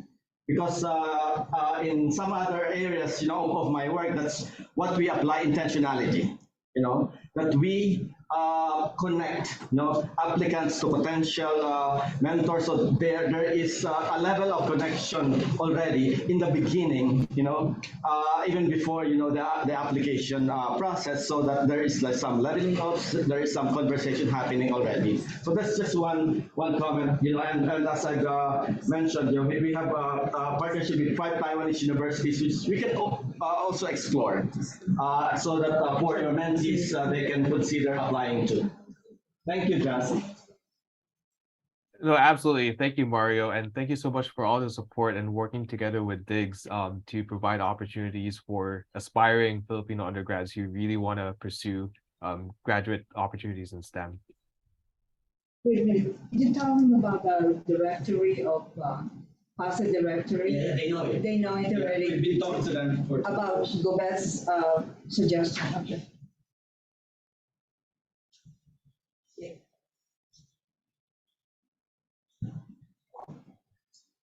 I have a recommendation, because to be competitive for a graduate school position in a laboratory, especially if they're asking for funding because we don't accept graduate students unless we fund them. So I'm suggesting that you can also begin to link us. I will volunteer at the undergraduate level, so that what I look at is their proof of concept to be successful in graduate school is what have you done in your senior year in the bachelor's degree that motivated you to apply for grad school. So maybe if you can begin to extend your invite to undergrads who are already interested, but they're still in the undergrad, so that we can help mentor them and maybe their professors to give them experience in hands-on research. In any field, it doesn't matter which field it is, but to have a proof of concept that you are able to conduct research as a graduate student. I think that will help in evaluating the potential. I give myself as an example. I have to have funding, guaranteed funding for the student before I admit him. And that's why it makes it very competitive. Because graduate school here in the US is very expensive for a Filipino to be able to afford coming here without any assistance. So start maybe at this junior or senior year in the undergrad.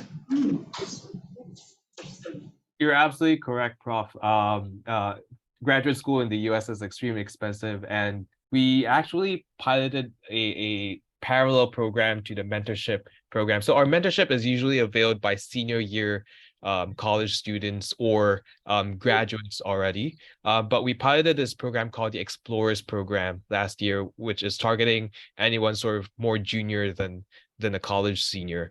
And so far, it's been mostly focused on exploring whether or not grad school is for them. But the ultimate goal is, as well for our organization, is to be able to tap onto a faculty network that is able to provide opportunities to do research overseas or supervised by talented Filipino scientists wherever they are, either remotely or in person, so that they are able to prove themselves in as you mentioned, as good materials for graduate school in that sense. But thank you so much, Prof. We'll take that idea on board.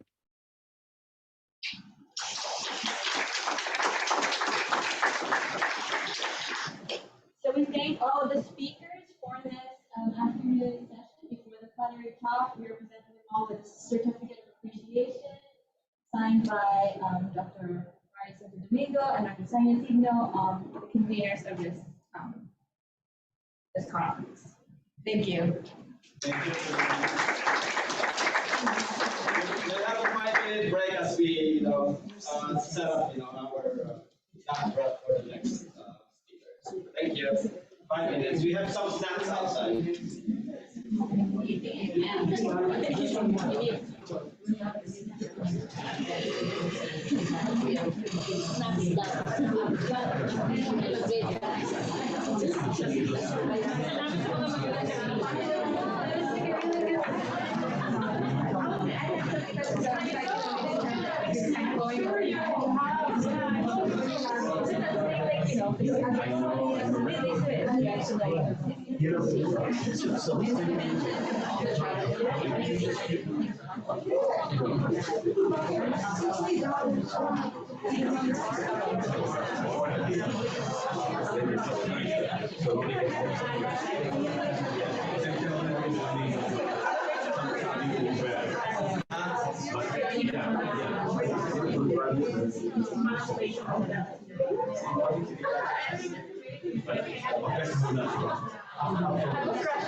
Okay.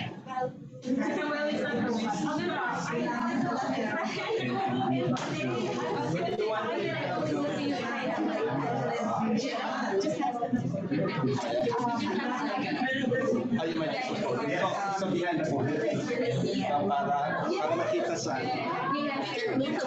Maybe we should move the podium.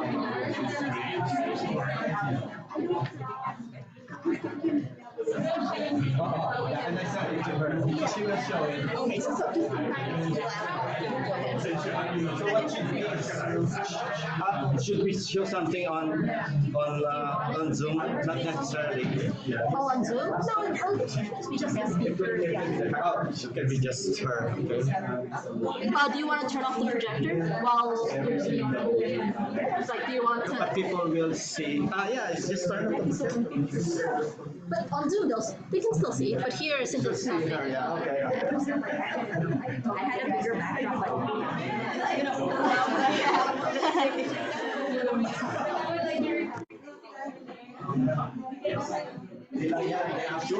We're beginning to Tell me if this is the right spot or yeah, sorry.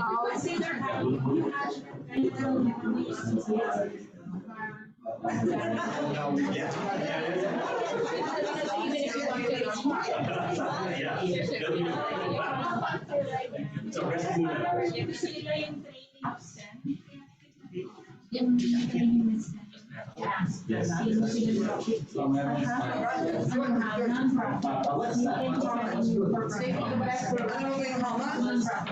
Alam mo, I am working with, actually, international academy, women in technology, women of color in technology.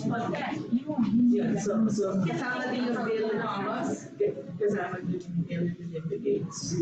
Medyo kasama, pivotal ata yung kinagin ka lang. Ewan ko kung kasama si ano, kasi kasama yung president. It's a very private non-profits, universities, academics, and everybody women in technology.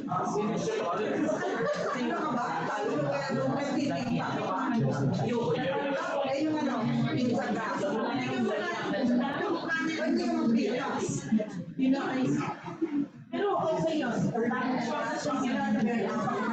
So Agilent would like to join. I will tell oh, so Agilent would like to be a philanthropic gift. Kasi panay NGO yung really.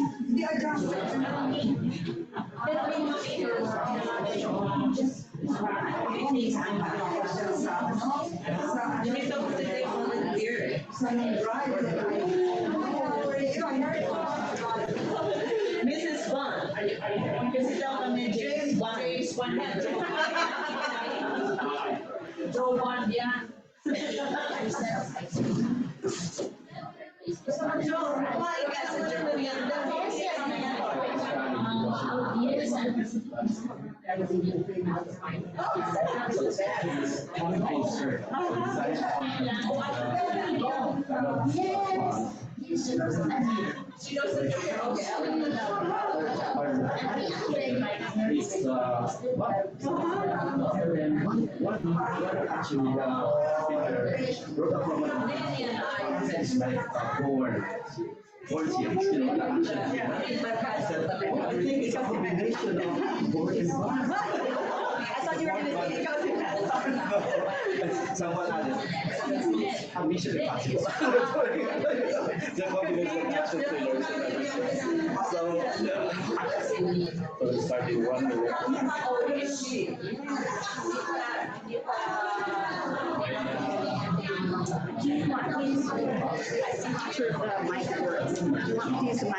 Actually, it's loud enough, so people can hear in the room and on Zoom too. Yeah, so it's okay. Yeah. But if we people request, yeah, just speak a little, just for sure.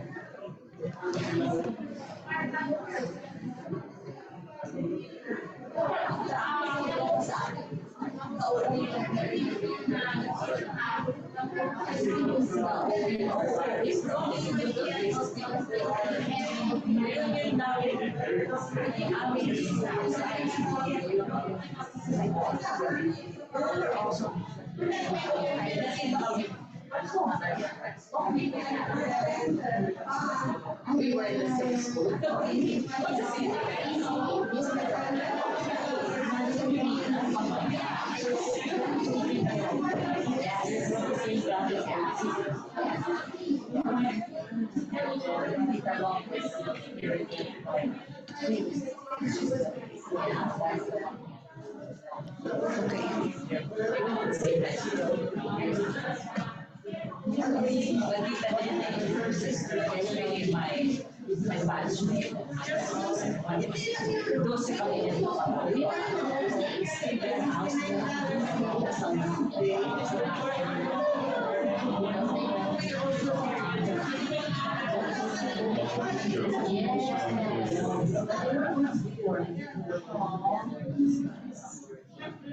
They know you, but the husband and wife. Yes, we were virtually introduced by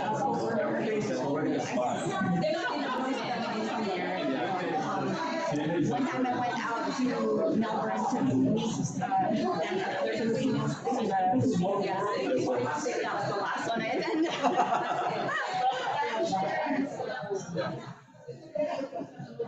I saw some giveaways. Oh, was that giveaways? Pero may quiz.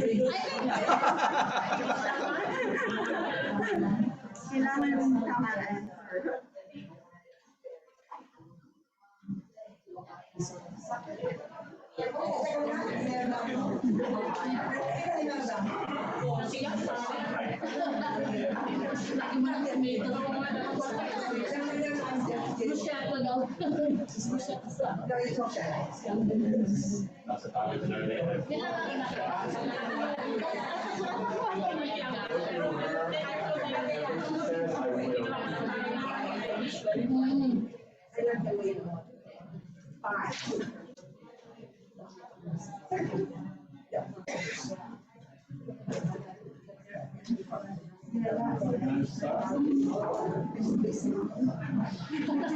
Ganun ka Tagalog? Ay, naku, marunong sa Tagalog. Nakakatuwa. Saan ka ba nag-college? Anong nakuha mo? Yung computer? Ano? Electronics and Communications. Meron ba doon? Electronics na lang. Bakit? Electronics na namin doon eh.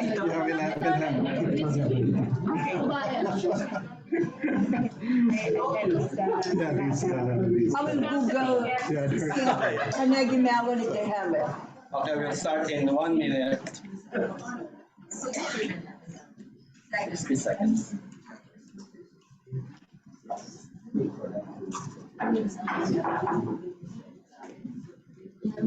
Picture sa may nasa. I was only that for years, so you must see that.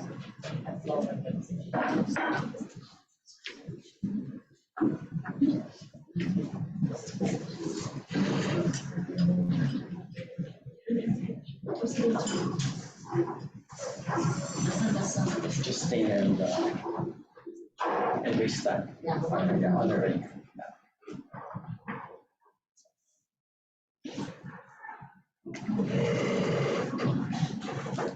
Okay, so magandang hapon po sa inyong lahat. We have come full circle, from the very beginning. When we signed the contract, but I will continue this thread later. I just want to tell you a small story about a mother and her daughter. I was trained, rather highly trained, to anonymize my sources, so I won't reveal their names. So one time, the mom was asking the daughter, "So what do you use calculus for?" And the daughter said, "Oh, calculus is used, for example, in computing the voltage and current in a capacitor circuit." So the mother said, or asked the daughter, "What about in real life?" "Mommy, engineering is real life. We use that in electrical engineering." So she gave another example of the use of calculus in calculating the speed at which a swimming pool fills with water.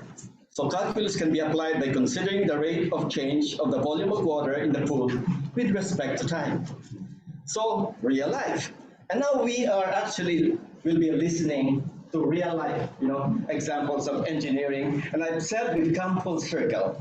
Several months ago, we signed a contract with Mr. Bond. Following the thread of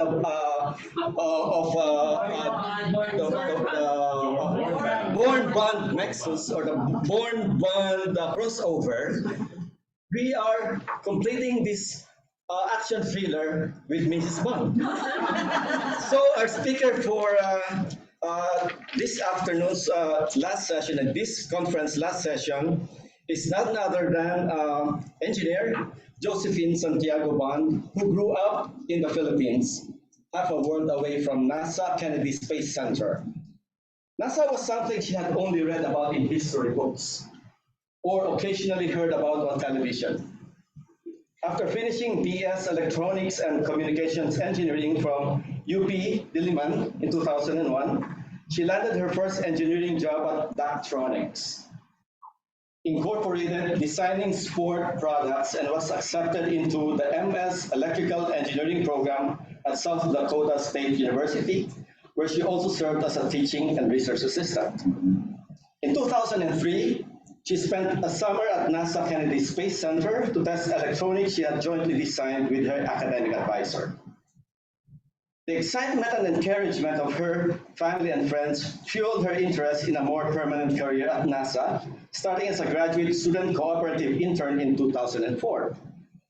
She worked as an electrical engineer on new technologies, KSC ground system design and ground systems operations for the Space Shuttle program, and RSIX. She worked as a systems engineer for KSC, ground system and lunar projects like the LADEE mission at Ames Research Center and the Resource Prospector payload at Kennedy Space Center. She holds a graduate certificate in space systems engineering from Stevens Institute of Technology and is a graduate of the NASA SALDP and FIRST Leadership Development Programs. She participated in the 2019 cohort of the Executive Leadership Impact Group's Women's Leadership Lab and is currently participating in her spare time. She volunteers for education and outreach activities. Practicing a sustainable work-life balance is one of her top priorities, or ikigai in Japanese. Practicing a sustainable work-life balance is one of her top priorities. She previously serves as Chief of the Flight Systems Engineering Branch, Chief of the Advanced Engineering Development Branch, Acting Deputy Director of the KSC Safety and Mission Assurance, and Chairperson of the Asian Pacific American Connection Employees Resource Group at KSC.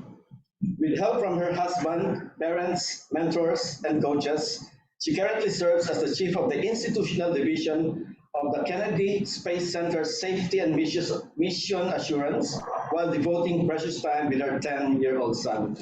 Ladies and gentlemen, please welcome Jo Santiago-Bond. Thank you, everyone. So, good afternoon. He already said most of what I was going to tell you, so maybe I could just tell you the behind the scenes, but I want to start with, I am really honored to be here at the 2023 Annual Philippine American Academy of Science and Engineering Meeting and Symposium. So APAMS, right? The 43rd APAMS with all of you. I started reading about the organization when I was invited to come speak, and going over the provided book of abstracts, I saw that the annual event is about as old as I am. So just hold that thought. And I realized that I'm in the midst of really distinguished and highly accomplished individuals, both the speakers and the attendees. It's a little bit intimidating. I would say I looked through the really technical matter that was presented ahead of me, but I am here. It's going to be a different flavor. I'm not going to try to explain everything that NASA does, but I will try to at least capture some highlights. I'm speaking with you as a representative of NASA Kennedy Space Center at the invitation of Dr. Mario Santo Domingo and also Dr. Zenia Tigno. Thank you for allowing me to be part of your event. I have to admit, aside from that other pressure, I'm under pressure because I know that I'm standing between you and the closing ceremony and dinner plans over a long weekend. So it's like, it's super, I'll make this quick. So I'll start with a simple math problem. So for all you smart people out there, I already gave out my age by telling you how many, that I'm as old as Pase. And I've lived here in the US 1 year more than I've lived in the Philippines. So I'm kind of at the nexus. So if you solve for X, which is the number of years in the Philippines, you will get a prize later. So a little bit about me. I'm Filipino by heritage. I have Filipino parents. I was born here in the US, so that makes me a US citizen by birth. I grew up in the Philippines and came back to the US as an adult. As you heard, I went to school over there. So I'll talk a little bit about that as I go. So I am a third child, third daughter of Alfredo and Corazon Santiago. And my dad's side of the family is Bulaqueño from Malolos, Bulacan. On my mom's side is they're Ilocanos who relocated to Valencia, Bukidnon. So I can understand a little bit of Ilocano and a little bit of Bisaya and everything in between. My parents raised me and my two sisters in Antipolo, Rizal. It was closest to their workplace. It's a suburban subdivision right between the welcome to Antipolo sign. If you're one of those people who do alay lakad during Holy Week, then that is a welcome sign. You know you're close to the church and about to finish the long walk. And it's in between that and the Hinulugan Taktak. If you know the song Tayo na sa Antipolo, don't make me sing it. yeah, it's that. It's right behind our subdivision. My home parish is the parish of the Immaculate Heart of Mary, Tiag-Cham. If you watched Second Chance, where John Lloyd Cruz and Bea Alonso got married, that was the church. It was being built right as I was leaving for the US. Completely useless piece of information, but if you're looking for a really nice church to visit when you go to Antipolo, aside from the Antipolo Cathedral, that would be it. For grade school, I went to Assumption Antipolo, and it's, for those who don't know, it's an all-girls Catholic school founded by the Religious of the Assumption. Those grade school years are what I credit for the foundation of my personal values. I'm a practicing Catholic. For high school, I went to Philippine Science High School, and I heard that we have a large group over here. Yes. So, yes, we will have a chat later. Yes. I graduated Philippine Science High School in '96. Main campus along Agham Road, so near SM City, and I lived on campus as a dormer. It's a no-frills, for those who aren't from Visay, it's a no-frills boarding school with a top-notch STEAMM curriculum, and I've heard it described as Hogwarts for nerds. So, I'm a Harry Potter fan, so I think that's cool. And then there's the undergrad years that I spent in UP Diliman. Taking BS Electronics and Communications Engineering. Yes, it does exist, but it was fairly new at that time. I might have been like one of the first few batches. So could I see a show of hands of who might have gone to UP Diliman? Yeah, that's pretty good too. Either one. Yeah, that's awesome. Yeah, and so I will tell you that I stumbled my way through UP Diliman. It was super fun living in Kalayaan Residence Hall and Malawi Residence Hall, and I have like super duper friends that I still am close with to this day. But the classes were extremely challenging for me. I take pride that I managed to graduate on time, but I'm not so proud of my GPA. That's about it. As a young adult, I never imagined that I would work for NASA. I really didn't know much about NASA. It's kind of like this nebulous space agency that I just hear about. I didn't know that they had 10 NASA centers scattered across the United States. I did not know that there was an international space station 400 kilometers above us as early as '98. And I didn't know that the ISS had continuous human presence as early as year 2000. So it was embarrassing when I was applying and I'm finding out all these things like, what, we're doing this. It just wasn't on my radar. I had other things that preoccupied me, and it wasn't on my vision board of some place that I wanted to work at when I grew up. And also my imagination is kind of limited to what I thought an ECE graduate from the Philippines with not so good grades could achieve. You know, I was looking forward to working in the Philippines. My dream job was to work for this particular telecom company that we will not name. But ultimately, so I interviewed and got a few different progressively harder interviews until it was the time which I understood there were 10 of us and they were hiring 10 cadet engineers. But I graciously had to decline further consideration for the position because they weren't willing to work with me on my vacation plans. And, you know, so I was kind of like in a bind there. My vacation, it sounds kind of petty, but my vacation with my parents was a really big deal to me because I hadn't had rest since nursery. You know, like all those years of just going through school, there was just no rest. And that was the first time that we were gonna go as a family, and they couldn't accommodate it. So I had to say thank you, but no thank you. But I will tell you that I started having regrets about that decision. Primarily because when I landed here in the US, it was the recession and it was hard to find an engineering job and have a foreign degree and have not so good grades. So it was kind of like a pile on. There were massive layoffs going on at that time. But I looked for a non-engineering position and, you know, I got a few. I tried them out. At one point, I could have been the most enthusiastic cashier in a Marsh supermarket in Fishers, Indiana, which is so random. And I will tell you, I was okay with that, but it kind of hurt my pride to have an engineering degree and feel like that's it, you know, like this is the only thing that will give me a job.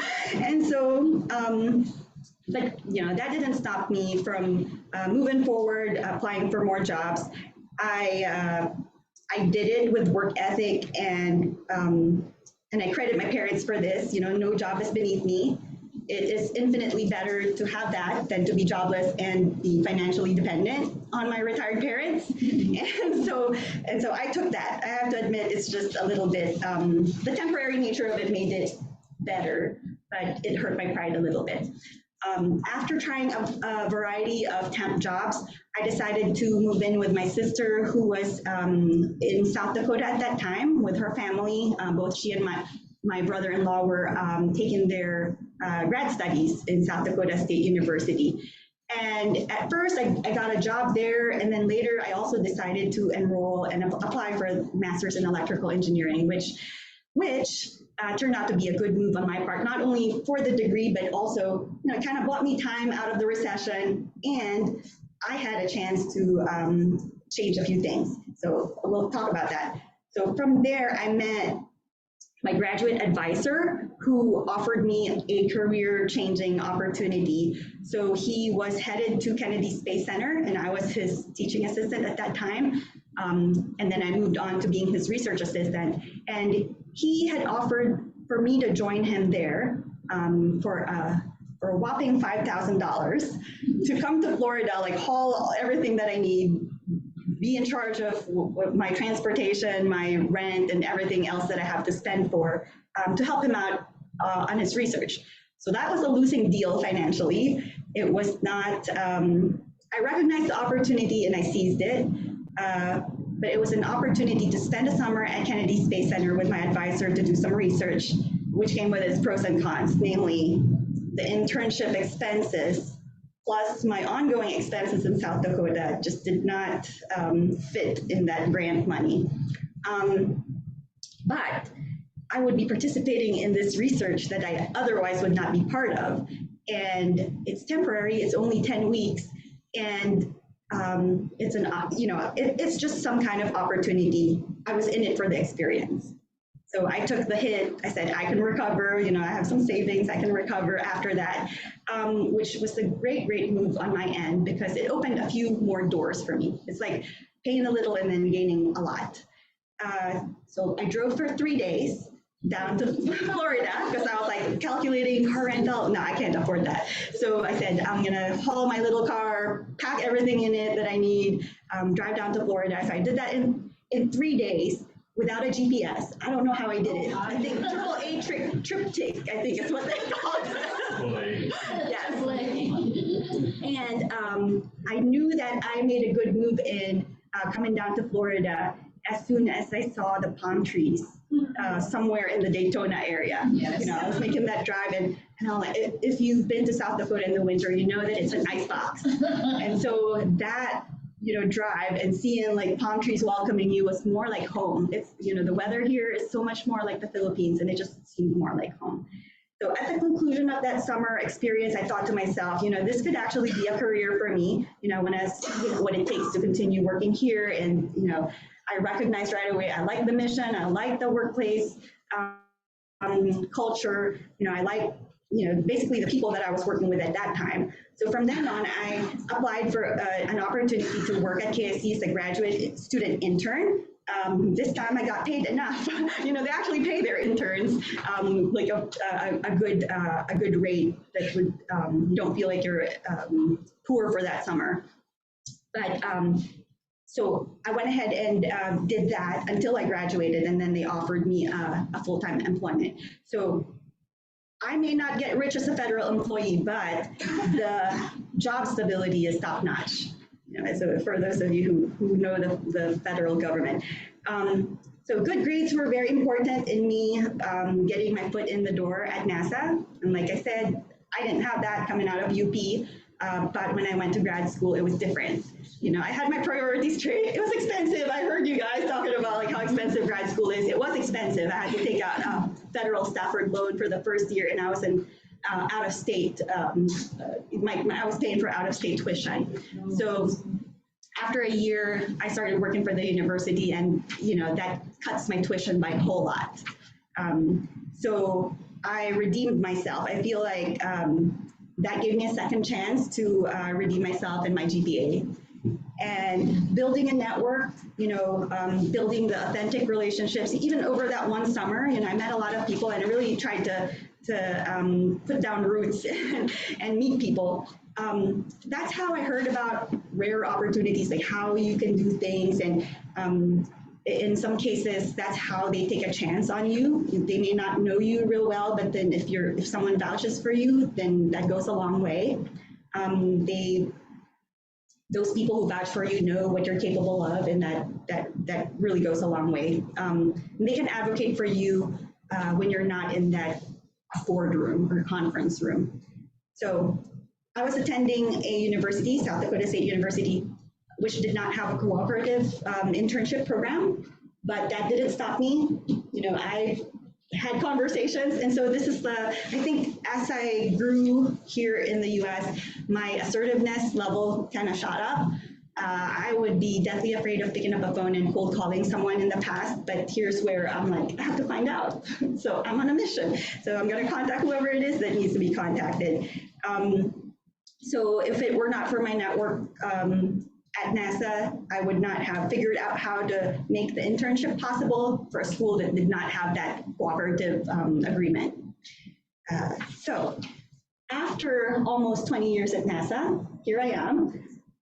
I went from a graduate student intern to a full-time electronics engineer, and Dr. Santo-Domingo kind of read through the different roles that I played, but basically electronics engineer, systems engineer, and then I went into supervision. I was the branch chief of like systems engineering, advanced engineering development, so that's a lot of like research and technology type projects. And then now I went into safety and mission assurance, which is not really what I went to school for, but safety is a value at NASA, so everyone's kind of invested in some form of safety. And I am there as a division chief, and so I am there to lead other leaders and lead that division.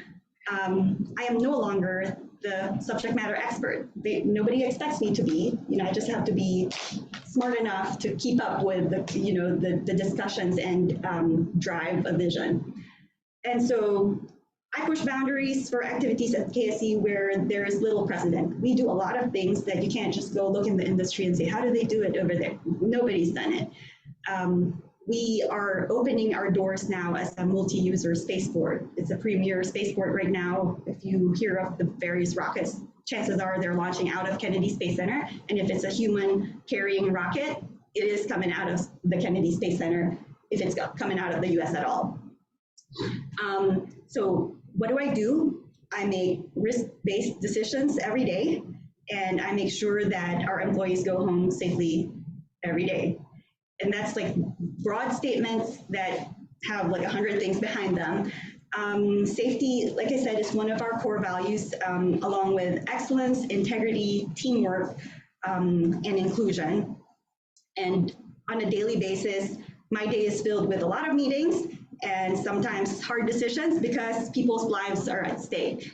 And we're also stewards of the government's money. And so we take that very seriously. We at Kennedy Space Center process rockets. That means a lot of explosives are on site in various locations, and explosive safety is one of the areas that I'm in charge of. We launch rockets. When you light up those rockets, they go up.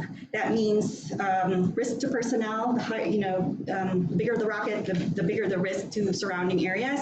That's risk to personnel, important government property, risk to the general public. Some of the public like to view these rocket launches. They actually want to come close to them, as close as they can be.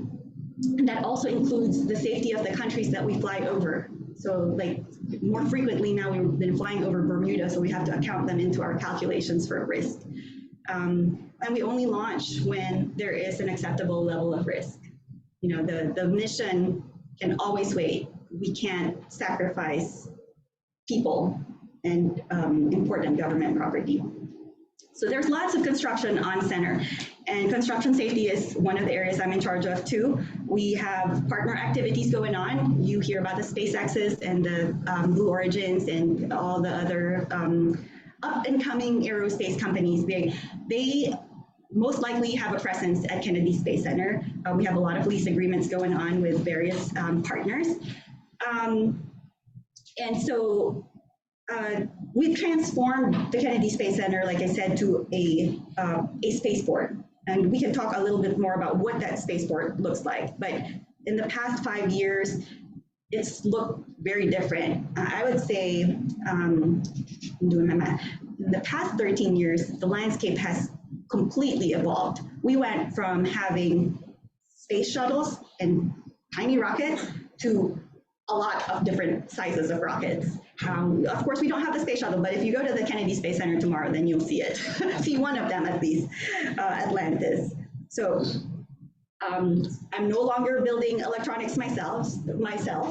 That is not the job that I am paid to do now, but I feel very connected to it. I'm still doing laboratory safety, electrical safety. We have some of my engineers do facility systems design, and some of them do ground systems design, or at least review other designs. So I still stay sharp on it.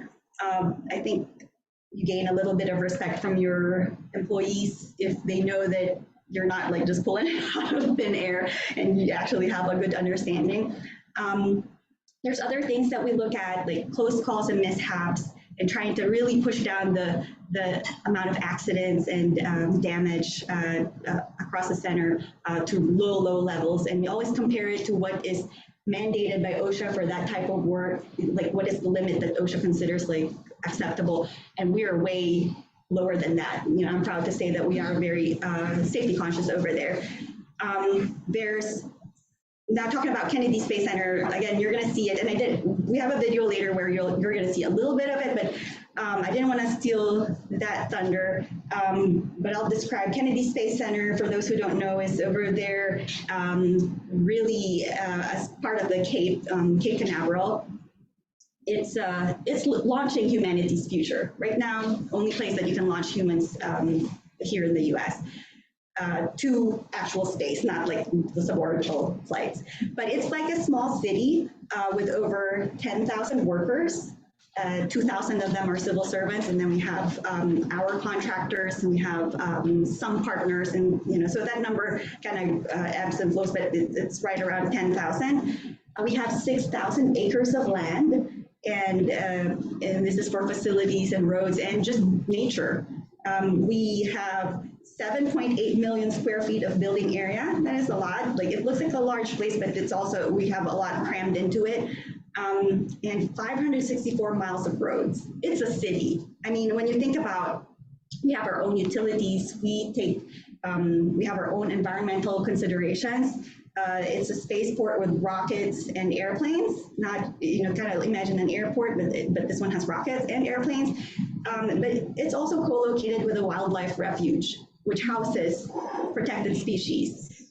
And we have all the services that you can think of, from human resources, finance, legal. So we're not all engineers and scientists, if there was any question about that. Procurement, we have environmental, fire emergency services. We even have our own SWAT team. And so, it'll kind of make sense when you see the magnitude of the area as you do the tour tomorrow. So as a supervisor, taking care of my employees is the most important aspect of my job.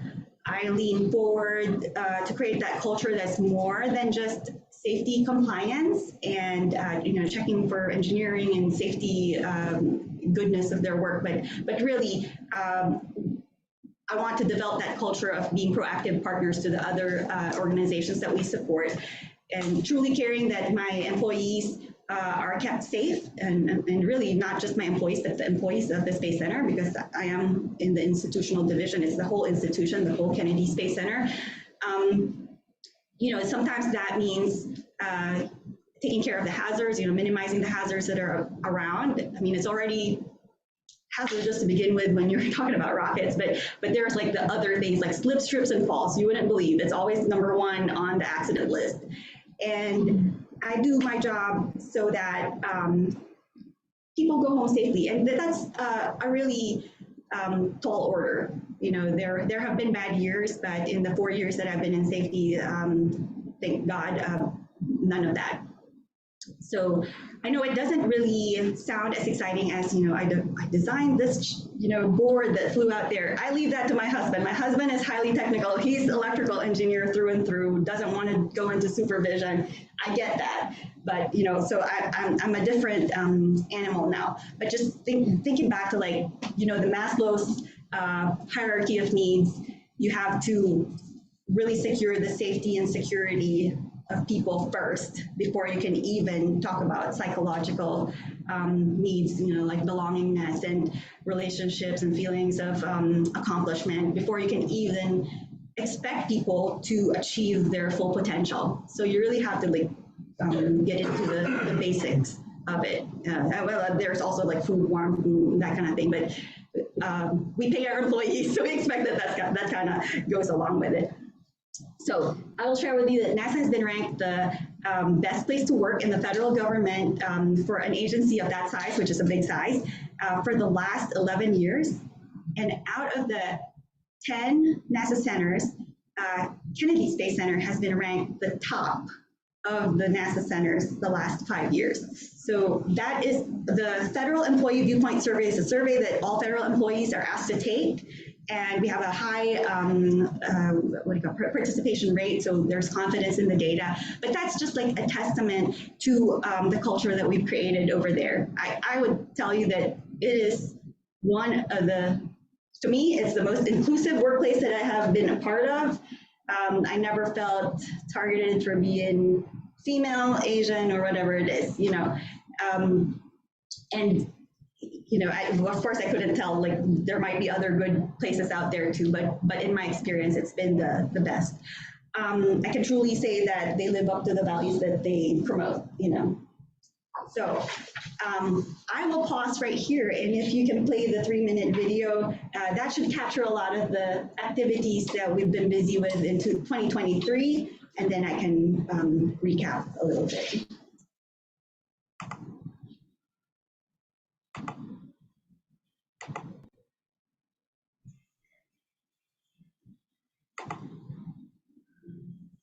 Do we need to do?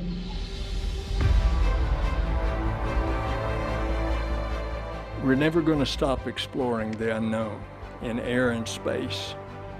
We're not going to stop innovating for the benefit of humanity and inspiring the world through discovery. 22 will go down in the history books as one of the most accomplished years all of NASA's history and missions. The golden age of space exploration. So much to look forward to in 23. Climate missions that will tell us about how our Earth is changing. Game-changing aeronautics developments with the 59 and the X-57, and the selection of the first astronauts to go to the moon in more than 50 years. And there's a lot more coming.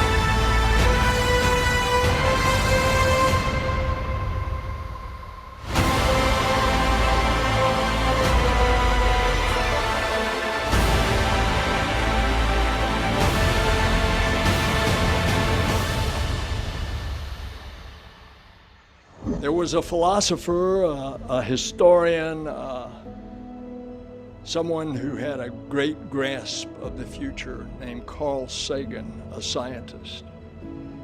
And he said, exploration is in our nature. We began as wanderers and we are wanderers still.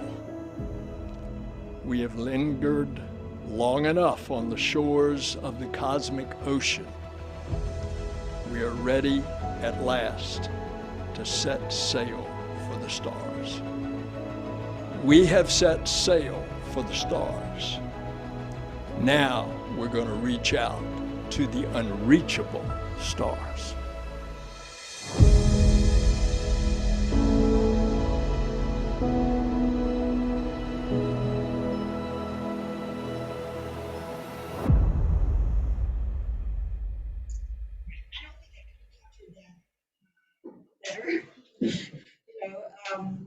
It would be a boring list of things that we're about to do. But some of the items that you saw there, so the Artemis 1 mission, that launched last year in November. And NASA's James Webb Space Telescope has hardly opened its eyes, and the universe. So I was going to say that when Artemis 1 launched, it launched after 3 attempts. I think that was yeah. So I watched every attempt. We did.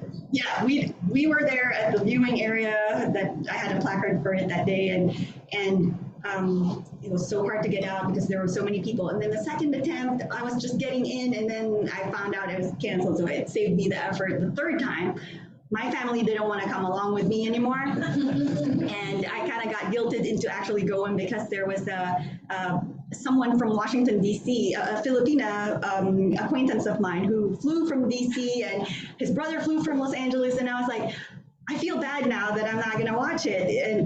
And by the way, I can watch it from my neighborhood, like anywhere in the Space Coast. It's a night launch. You can just kind of look up and see it. But the view that I got that night was spectacular. I was at the Banana Riverside. It was a better view than what I had a placard for. Someone else in my group wasn't going to have guests, and so I was like, okay, she was working the safety aspect of it, and I was her guest, and I had like a front row seat to it, and it was magnificent. And but anyway, so that happened in 2022. In 2023, we selected the astronauts that are going to be on Artemis 2. And I was looking at the names because they made a big deal about the announcement of those names. And I was like, I have met 3 out of the 4. That's so awesome. Like the Canadian guy I have not met, but 3 out of the 4 I have met throughout the years. You know, just I'm in the same building as they are, and so we kind of run into each other. And they're so cool about saying it. Like if you go, "Can I have a selfie with you?" You know, totally fangirl. They're fine with that. So anyway, the Boeing crew flight test that you saw there, that's had a lot of delays, but you know, so they're again delaying it because of a parachute issue that they're having to work and some flammable material that they didn't expect to be flammable. But when that finally becomes successful, then there's a second vehicle that can transport astronauts to the International Space Station. Right now, we're kind of in the one vehicle solution with the SpaceX Crew Dragon, but that would be another way. OSIRIS-REx, if you caught that, it was, I think, 2016 when it left the Earth and went to gather some samples from asteroid Bennu. It's a carbon-rich asteroid, and it actually took a sample, and it's taken that long for it to come back here. So in September, we'll be excited to receive the samples and do all the science along with it. I was part of the integration team where, you know, another team put together the spacecraft, but then when the spacecraft was ready to be integrated with the launch vehicle, I took a detail to get that experience because I've never done that before. So that's kind of close to my heart. I'll be cheering for it. I have a wine bottle that I haven't opened that says OSIRIS-REx. I opened one right around the time that they took off, and then the other one when the sample comes back. Commercial lunar payload services, there was a small lander that you saw there. That's going to carry a bunch of instruments, both commercial and government payloads.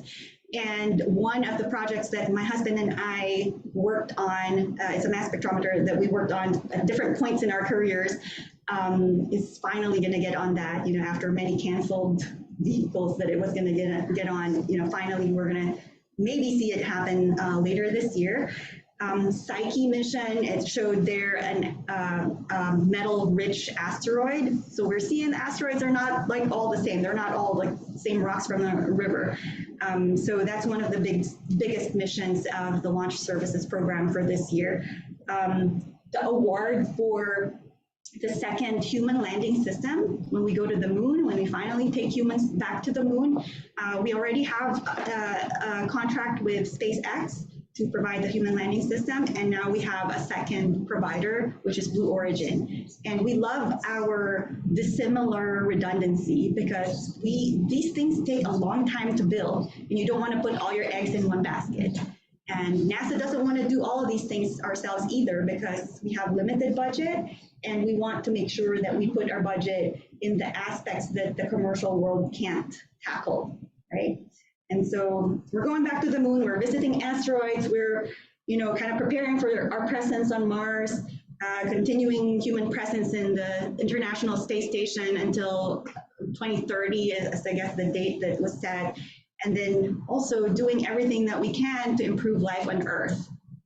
So if it seems unrelated to your daily life, like it seems kind of like that's cool, but you know, I'm gonna move forward. Try to check out this one website. It's called NASA Spinoffs. I think spinoffs.nasa.gov, something like that. But just search on it. They have a book every year that comes out, like a PDF. And you can see all these cool technologies that were maybe intended for a long trip to Mars, but we find ways to use it here on Earth. So a lot of like medical items, materials, you know, and such. But, you know, sunglass materials, or when you ride an airplane, there's like these rough edges on the side of the runway. So a lot of technologies. Take a look at that. I challenge you to recognize those that affect your daily lives. There's also this website called data.nasa.gov, and there is a lot of free and available data that scientists or citizen scientists or regular people can use from that website. And so take a look and see what might kind of align with your interests or your field of study. We've had winners from the Philippines for the NASA Space Apps Challenge. I met with them this is pre-pandemic. So I met with them when they came to get their award. And when I heard about it, I was like, I have to go. So they won for an app they developed to assist fishermen that may not have the latest smartphone technology. So it was a way to, like, if you just had a regular cell phone, like how would you get some of the fishing data? So I thought that's cool. So Dr. Santo Domingo, do we have time for questions, or you want me to close out? Yeah, we have time. Okay. All right, I see 1, 2, and 3. All right, let's. The lady behind me. Yeah. Oh, this subject. So you can correct me if I'm wrong, but the Voyager mission is the one that went to the outskirts of our solar system. Is that correct? Yeah, I just don't know which Voyager. Okay, Like the one that was launched in the 70s, Mhm. and obviously it was like radio kind of transmission. I was wondering if there's a similar mission that's coming out, because I think now that we have better technology in capturing, light, sounds, cameras, better cameras, probably, is there another mission that's gonna go to the edge of our solar system? So I have, I'm not the authority on it, so I'm not like super up to date, but I have not heard of one that's going to the edge of the galaxy or the solar system. There are some missions that get repurposed after their primary mission. So for example, there was one that went to Pluto, and then after that they were repurposing it to look at other things around Pluto. For example, the OSIRIS-REx that I talked about, granted that's much closer. After it did OSIRIS-REx, it was slated to, I can't remember what the name of the thing is, but it was slated to visit another asteroid.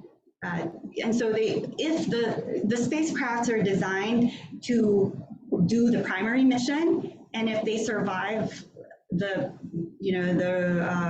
various space environment considerations, it's really cold out there, or there's radiation, their chips may not be radiation tolerant, then they are repurposed. So I don't know if there's something like at the back of people's minds, but usually they advertise what the primary mission is, and then they kind of hold the secondary mission that's in their back pocket for when there's extra life for the spacecraft.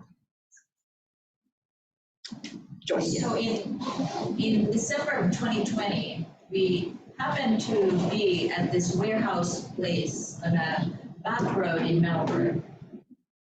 And we saw a NASA truck that was picking up this one.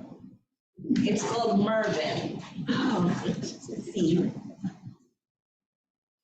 Yes. Do you know what that is? It's a Mars lander. Okay. It looks like the concept. Is this actually real? That's the museum version. It looks like what, it's not the exact one, but it looks very much like what is on display at Kennedy Space Center. Okay, that's the one. They were delivering it to the. Yeah, so that we just have it. It's like one of these. It's way that a landfill. You'll see that tomorrow. And no labels in the warehouse. So secretive. And we were just there, and we saw a NASA truck. I'm like, what is it doing here? So the reason they were picking this up. Correct. And the reason I know it's not the actual thing is because a lot of the rovers, we'll call them, that are good for other planets or the moon are constructed a little bit differently. And the ones that can actually move around here on Earth are constructed a little bit differently, just because of the gravity considerations. But yeah, so when I saw the tires on it, I was like, okay, that's probably just a display prototype. But yeah, very cool. You'll see it tomorrow. There was one that flashed really quick here that looked like a rover with lots of windows.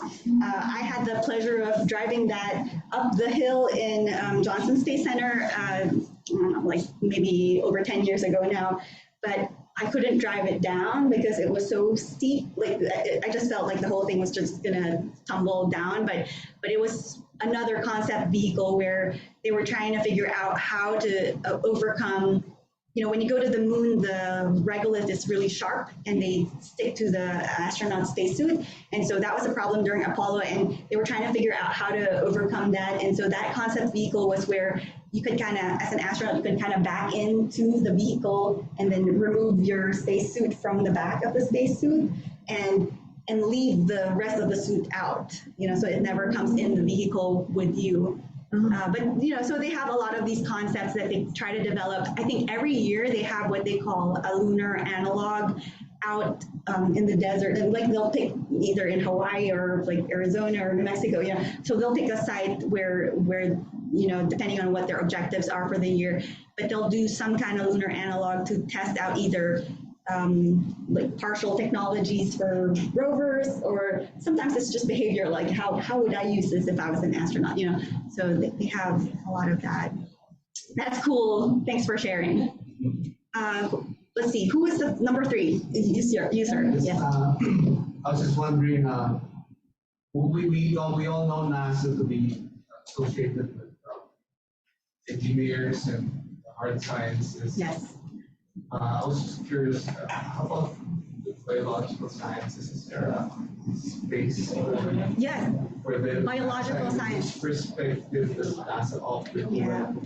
Yeah, so Kennedy Space Center has a small slice of it that I can talk about a little bit, but a lot of like the human space flight is based out of Johnson Space Center, so they kind of run the astronaut office, and there's a lot of like biology involved, yes, in Texas. But I know that as we were testing electronics, so here we designed some electronics that go to the moon or go to the space station. As we were testing some of them, so we have radiation considerations if they're going, especially if they're going beyond the space station, like it's just a rougher radiation environment out there. So we were going to do some testing at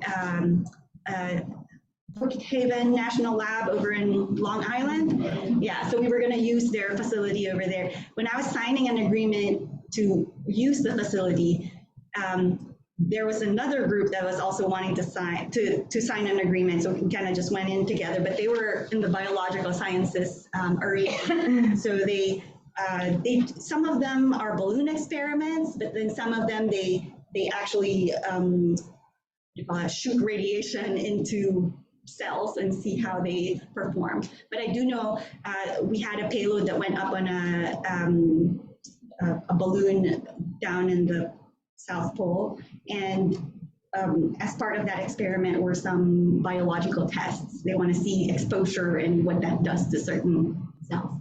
Yes, Dr. Singh. So you are in charge of safety for the facility?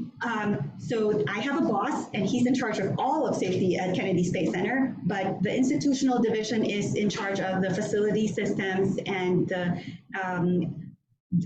all the civil servants and everything that does not squarely fall under a particular program. So the way we're organized is there are other divisions parallel to mine that serve for example, the Artemis program singularly. There's one that serves the commercial crew program singularly, because those are more mission assurance type. It's not so much that they're trying to keep the people safe, they're trying to make sure things are done correctly to ensure the mission. But then when we talk about civil servants, that's me. But what about the astronauts? They're all yes, they are also civil servants. When they are at Kennedy Space Center, they are part of our responsibility. And the moment T0 comes, they're back to Johnson Space Center. So that's how we do the line. So launch countdown, we keep them safe up until T0, and once it's T0, Johnson Space Center owns them again. So I know that they do a lot of physiological experiments for yes, among the astronauts. They do. And who is in charge of those? Johnson Space Center. Yeah, so Johnson might borrow an expert here and there from Kennedy, but the program is run out of Johnson Space Center in Houston. But you said that some of the astronauts so that they are... Because they have, so they come for training, they come for meetings, they have an astronaut quarters in my building. And so like leading up to a launch, they get quarantined. They can't be around people for I don't know, 2 weeks, something like that. And so they stay at the astronaut quarters, and I can't see them. Like I can go to floor 1, 2, and 4. I can't go to 3 unless I really have business with the astronauts. But yeah, when they sit at the meetings with us, they're regular people wearing fancy blue suits. This is not a question, but I don't know if you knew this, but the reason why we were told by our realtor way back in '96 that the reason KSC is where it is. Were you told that? Yes. So there's some orbital mechanics related to it, but there might be other reasons too. Well, I mean, because somehow historically data supports that we are not hit by hurricanes. Yeah. So that's why it's there. So it's kind of comforting to know that we are actually where we live. Because something about the shape of the Cape, and it makes the bad weather kind of go off the coast. But then 2004 just dispelled all of that. Exactly, and I was right. I went to the Bahamas and came back, and my ice cream melted and refroze. And that's how I knew I lost power in the apartment. But yeah. But I've heard that too, and granted, 2004 they came from all different directions, so we had no chance. But in the case of I can't remember what storm it was, but we thought we were going to get a Category 5, but it stayed offshore for the longest time, and it never really came, and it just kind of did the whole shape of the Cape like that. So there was something. It's actually the Gulf Stream that blows. It's a barrier from all the way from the Bahamas, and it goes and then it dissipates when it hits Long Island. So it is this hot air. It's an invisible, and it actually is more underwater. Oh wow! Yeah. And so that is why they put it. One of the theories. Anyway. Right. 2004. Yeah. So. In line with that, we have sustained a lot of damage on the coast. So we have a really long beach coast. If you follow Cocoa Beach, Cape Canaveral, those are public beaches, and then you follow it up between Cape Canaveral and Playa Linda Beach in Titusville is beachfront property that is within the Kennedy Space Center and the Cape Canaveral Space Force Station, and that's like probably the cleanest beach that you could go to in this area. But it sustained a lot of damage from the many hurricanes that have come through. So we have been trucking in sand and planting mangroves. Yeah. So it's been like a multi-year project that we also oversee the safety of it. Apparently the trucks go really fast, and so then but yeah, like all of those little projects we kind of keep an eye and make sure that they're done safely. I want to ask a follow-up question to Ms. question. So with the possible trend of space tourism, right? So we have non-astronauts going into space. Is there like a way to screen them or make sure they don't like die of a heart attack during the launch? Right. So that's an interesting question because we are involved in the space tourism that launched out of Kennedy Space Center, but we are not as involved as we would be if they were astronauts, right? The commercial partners have their own programs, and what they've done is, so let's say SpaceX, what they've done is to leverage what we have certified for our astronauts and use that same vehicle basically to do their space tourism.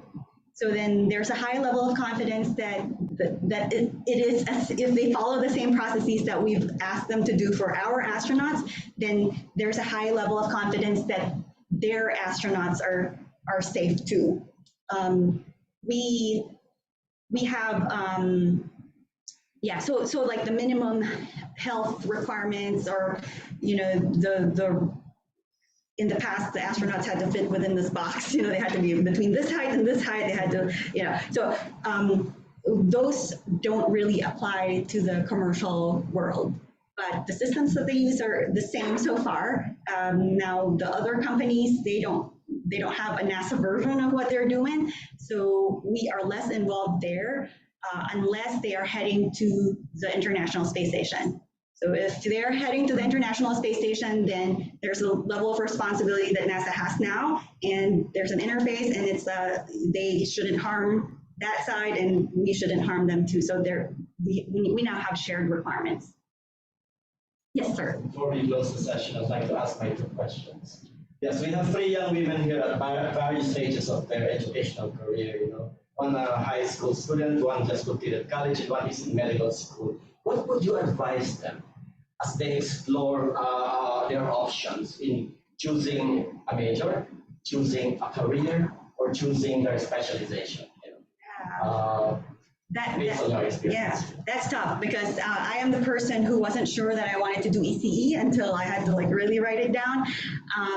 But I think it's a lot of introspective, what is the term? Like a lot of thinking, like internal thinking of what you want, what you don't want. You may not get the answer right the first time, but if you know what you really don't want, don't go there. It's going to be an uphill battle. It's going to be terrible. It's going to be like, you know, you're going to spend money and you might get a degree, and at the end you don't want to do the job, right? So some deduction, you know, kind of have a list, start crossing things out. Be open, because there's some stuff that didn't make your list, but they could be equally as interesting to you. So I would say if you have an opportunity to shadow some people who might be doing certain jobs, follow them for a day, ask them what they do, you know, have those conversations. It will tell you. So for example, I know someone who thought they wanted to go into nursing until they started doing the job, and they're like, no, I don't want to do this. Like I think highly of the nurses, but not for me. And so if I were a patient, I wouldn't want a nurse that didn't want to do their job, right? And so it's so as early as you can, try to do maybe an internship or just shadow someone for a day, have those conversations. It might at least tell you whether it's one to cross out or it's a field that you didn't think of that you might want to add back in. When we had some people, you know, so NASA in general and Kennedy Space Center, we have a strong student program. So we do have interns. I think the minimum age is 16. And we have we have a couple of different internship programs. One is a career internship program that when you get in, you're already a civil servant, and if you don't mess up, they might hire you when you graduate. There's another one that is like a one-time internship. You get accepted this summer, you get accepted this fall or spring, and then you have to reapply. Those are both good. Like I would, if you are in that age group, if you're not like already done with college, or if you're pursuing grad school and you're still considered a student, you can look into something like that. And it's not just for NASA, but a lot of companies do the same thing, because it's a good way for you to kind of dry run a potential career and really see, because then you come in with certain preconceived notion of what that career is, and then you see, oh, they do other things too, and you know, I could focus on that. And yeah, so it's the awareness. I would say the other thing is to try to, aside from having conversations with just people that you identify as maybe like models, you can also have mentors, you know, formal or informal. Try to, if you really know you're interested in one thing, but you don't know how to get from where you are to there, find someone who might have been able to do that already, and you know, have a mentoring relationship with that person. Like I said, it doesn't have to be like, can I be your mentee? You know, it could be just, you ask for some time, have a conversation, you ask for some time again, you know, like you can, or it could be a one-time thing. We do flash mentoring, it's, you know, that works too. Do we have time? Yeah, you're about to end. I know you want to ask a question. Yeah, I do. Okay. Will you follow money or will you follow your passion at 18? I'm asking this question, okay? We only have one life to live, okay? I know my husband really wanted, did you really want music? Sort of, right? It was a serious interest, but it didn't work out together. So I gave up on it. See, so, and now, I'm not telling your age. he's passionately, I mean, wants to be an opera, well, he's kind of opera singer, blah, blah, blah. But what I'm trying to say is I'm thinking about kids who are artistic, and the parents who say, but honey, you won't make money, you know, or something like that. And who wants to be singer? Oh, that's a tough one. I want to paint, And then who wants to be in Nashville? What would you do? It's so hard to do. And you have one life to live. Are you going to wait to make money and follow your dream? And that's a rhetorical question. Do not answer. I was ready to answer. No. I'll just stay. Okay, sure. I wanted to ask that based on this question. How did your parents react to your career path previously? Yeah. Play a role in it. Like you only mentioned one of your sisters was in agriculture, but you said you're one of three. Correct. So how did your family? Yeah. So I will tell you. And did you ask them? Did you ask for their advice, or what did you get? All right. So I think maybe because I went to Philippine Science High School, it was already assumed that I was going to get into the sciences or technology.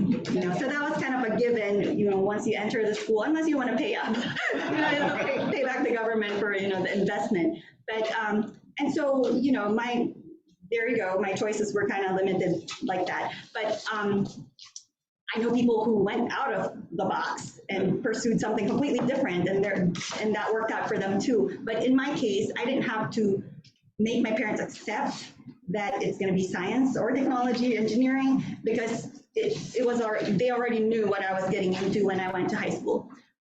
Now, I left this out, but my parents are PhD, have a PhD in fisheries, both of them. So they started in the sciences too. Like my mom back then, she went to Mindanao State University for her undergrad and was summa cum laude for BS pre-med, which it's like, it doesn't exist. It's like, I guess she wanted to get into medicine, but then, that was it. But she went and she later, after meeting my dad, kind of changed her career path and got into fisheries. That was what the company that they were employed with sponsored their PhD in Auburn University. So, and my dad was, I think he started with biology, zoology, it was all the brothers were trying to be veterinarians. That was the dream of my grandfather, and none of them became a veterinarian. My sister became a veterinarian, but that was the story, that all of them were trying to become a veterinarian, but then, somehow my dad took this other path, and I feel like it's very much influenced by his contacts also. So I had parents that already valued education, so to say. I had sisters that were kind of following that path. My one sister was in UP Diliman, food technology, and went into medicine. And then my other sister was veterinarian through and through. Like, she was going to make my grandfather's dream come true. and so I saw, my sisters are 5 and 6 years older than me. I saw how my parents reacted to when they had bad grades. Because then my parents have gone through the same path. They must have taken the same classes, like many years prior. And so, I could hear my dad saying maybe like, oh, that's just memorization, or that's just, so they feel like they can chime in and weigh in on what's hard, what's not hard.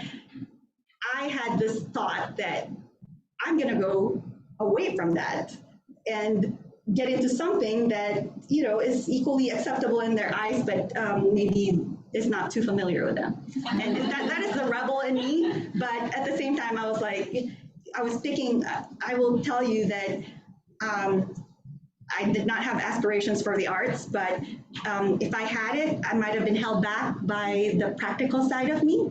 I feel like if I was artistic, I was good into music, I might have wanted to pursue that, but at the same time, I might still get a degree so I can support my hobby, and maybe see if that pans out and becomes my career, So there is a practical side in me that said I have to pick a career that will make me financially independent from my parents. They were very supportive though. I don't know that my parents, because I've had like my top 1, 2, 3 picks, and I've applied to multiple universities, and I've picked various combinations of courses.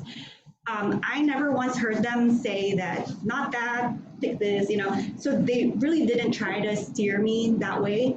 I think the recognition that things could change while you're in university was there for them. Like they went through it themselves. You know, their paths changed kind of along the way.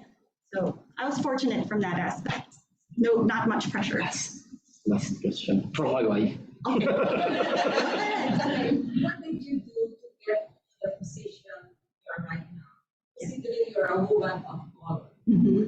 So how did you rose to the ranks? So I will tell you the top tier at Kennedy Space Center, because I don't know the statistics in the other centers, but the top tier at the Kennedy Space Center, which are the directors, so above me is a director, are very balanced. It's like half women, half men. So they're very, I don't think there isn't a quota. I know there isn't a quota. So I take comfort in the sense that I know they're not picking me to balance out the numbers, you know, that kind of thing.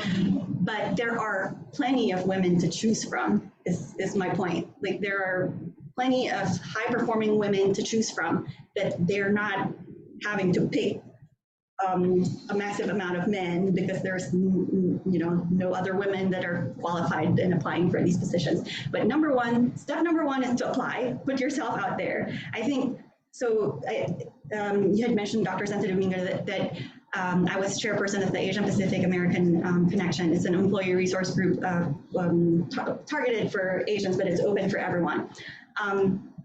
We noticed that there are cultural traits that inhibit progression in career. You know, some people like to put their heads down and do a really good work and hope that their boss will notice, and that is a losing formula.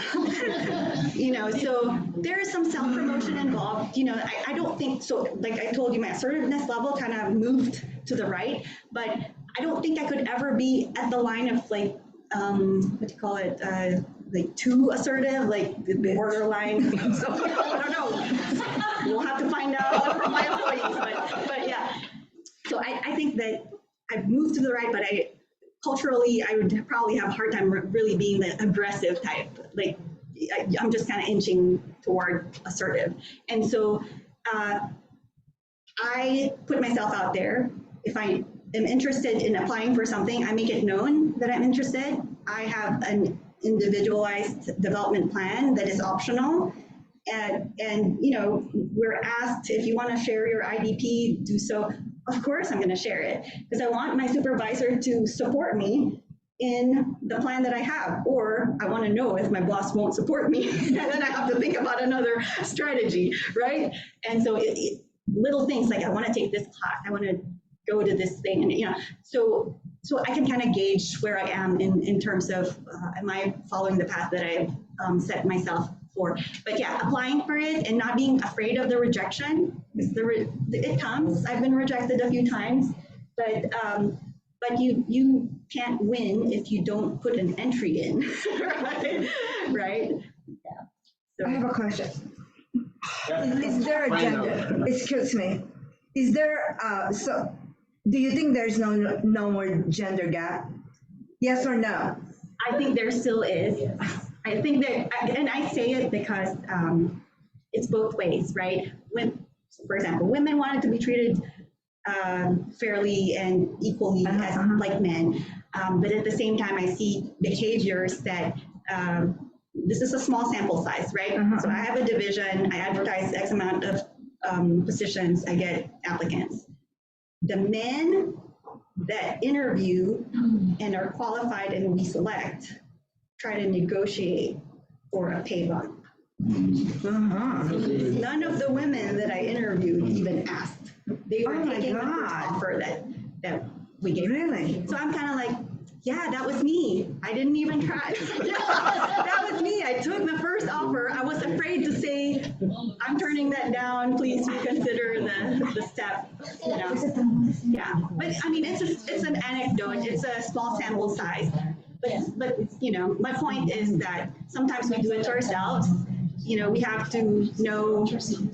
Yeah, you have to put yourself out there. And if you think that's not the right number, then say something. They can say no, and then you can decide to take it or leave it. I want to answer your question. Who, me? Yes. About what would you choose, passion or money? And what impact parents have on their kids' choices of career. I know our oldest daughter was a cellist.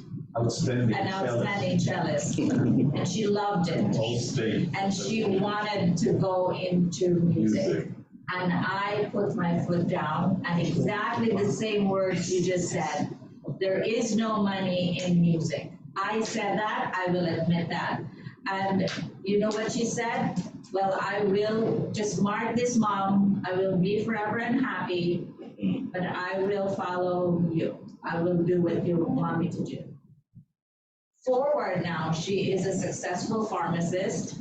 She puts herself out there just like you, so I kudos to you. And she is now a director. So nothing should stop any one of us to pursue whatever it is that is out there. We just have to choose to do it. My daughter was just a good child, so she followed us. But in the end, she's happy where she is. And she knows her limitations as a woman and as an Asian, but she is performing just as well. So the bottom line is, as you did, don't let those doors slam. I mean, slam it behind you, but open those doors. The more no's you have, one yes is going to be at the other end. Right. So. And she still has her cello. And she still has her cello. So there's our Great to know. who's an architect. Okay.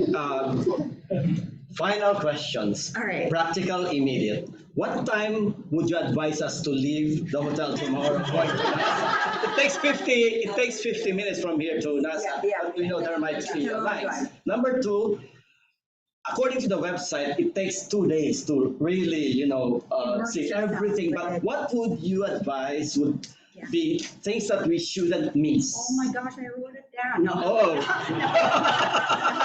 It was, I had it as part of my clothing. You know, I was really, we didn't plan this. But yeah, so I hope you have a good time tomorrow. I was going to say, don't miss Atlantis. So number one question. It takes about an hour, but the traffic is light that way. Yeah. If you are going to hit traffic, it's going to be like somewhere here in 528 coming out of this area. Yeah, but it's like it's against traffic going that way. And we can talk later about, I might be able to meet you and meet you over there just in the beginning. But when you go there, don't miss Atlantis, because that is a real space shuttle that is right at the Kennedy Space Center Visitor Complex, the main complex where you park and and get your ticket.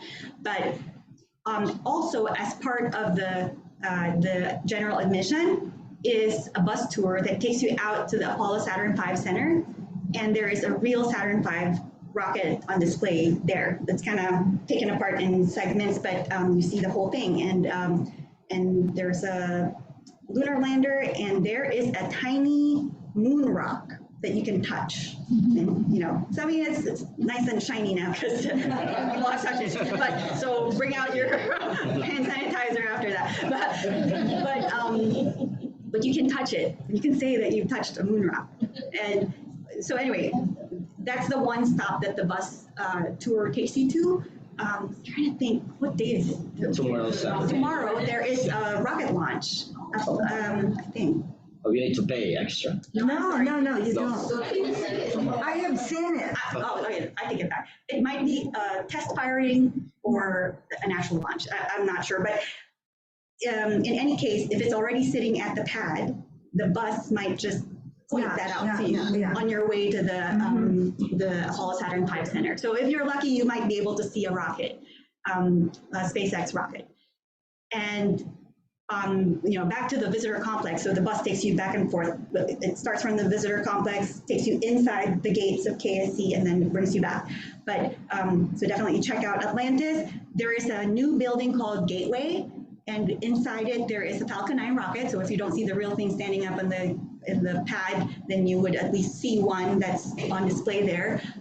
There is, I think, a used Crew Dragon capsule that's there. It's the SpaceX capsule. A simulator for the Boeing Starliner, and then a simulator for the Orion capsule, the one that sits on top of the orange and white SLS rocket, the one kind of like the one used for Artemis 1, but not the exact one. So those are like the major things. And then there's like a mission to Mars where you can see all the different copies of the rovers that have ever been to Mars, and you can kind of see the scale, like from the big MSL to the little ones. But yeah, I think whatever it is that you're able to do, you're going to have a good time. There's a simulator there at right below Atlantis. It's probably the best. There's a few 4 different simulators that are over at the Gateway building, and they're similar, but the movie they play is slightly different. But if you're going to pick one, pick the one for the space shuttle. That's like super awesome. The astronauts say that it's the feeling, the rumble is like as good as it gets. Yeah. Okay, thank you so much. Let's give a round of applause. I hope that, like from my really long story, to pick some pieces of it that might resonate with you, and that's all I can ask. Thank you for inviting me to present here. Thank you so much. I would like to request again our Vice President and our co-convener of APAMS 2023, Dr. Sayatibno, and Vice President Gladys Completo to join me as we award the special plaque of appreciation to Josephine Santiago-Bond. Maybe we can put this in the middle. Wow. And so on behalf of the Philippine American Academy of Science and Engineering, we award this plaque of appreciation to Josephine Santiago-Bond, Institutional Division Chief, Safety and Mission Assurance, NASA Kennedy Space Center, for sharing her invaluable knowledge as guest speaker for the 43rd Annual Philippine American Academy of Science and Engineering Meeting and Symposium, or APAMS, held here at Orlando, Florida, June 30, 2023. Thank you so much. Yes. Thank you. Thank you. And please remain, we have a really short closing program. Yeah, Peter. Are you gonna dance? Yes. He said no. Yes, and maybe we can have a group photo like after 10 minutes. Yes. We can be able to stay. A picture with the logo in between you. Okay. Your representative. Yeah. Sing it.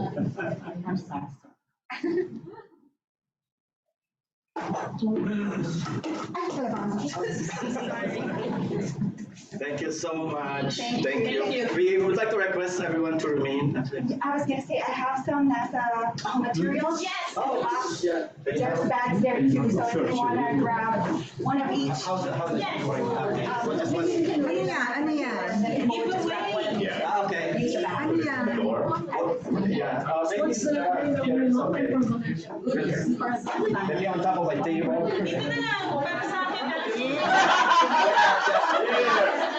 Central. Ano yan? Okay, so okay.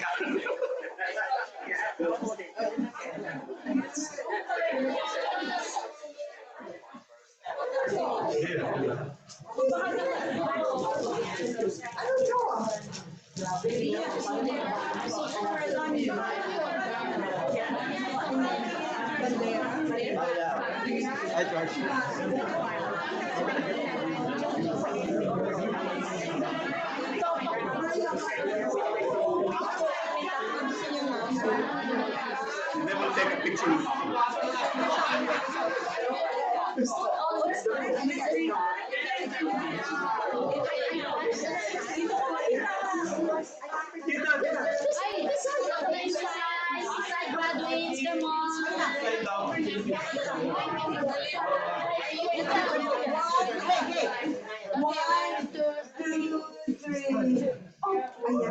O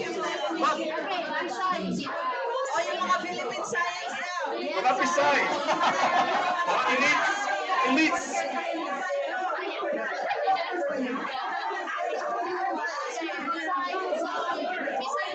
Dali, may isa pa. Pisay daw, Pisay.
Start na tayo ng closing.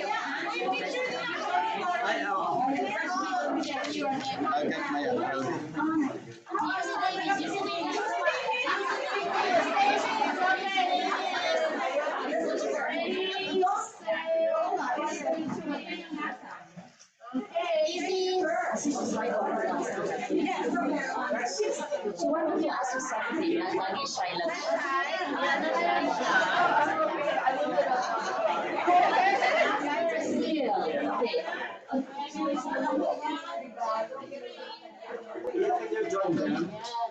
Hold on, sorry. Dalawa yung boys mo.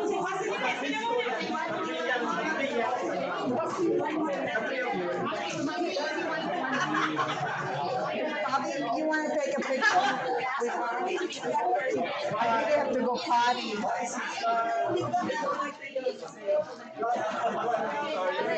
I want to go. Let's go with her.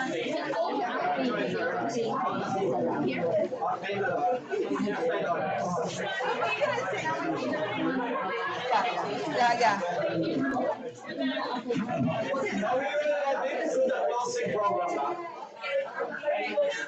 Closing program. 5 minutes. 5 minutes.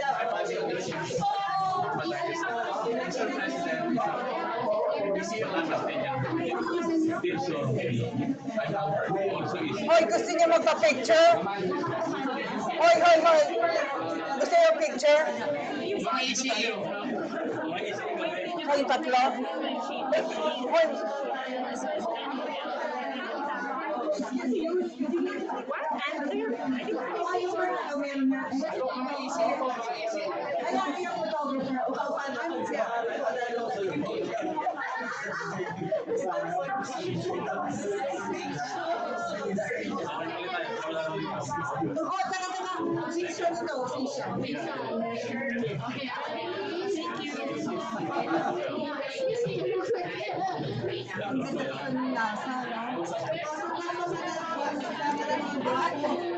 Di ba kasama ako? Yung sa mga pogi?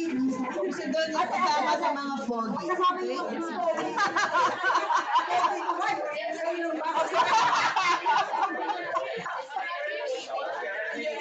Innovator. Innovators. Bobby, come here. You see what kind of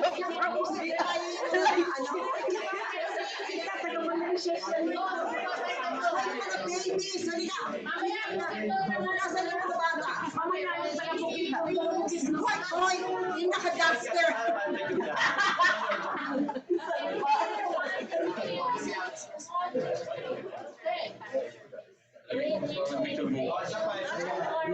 Hoy, may naka-duster. Yung duster.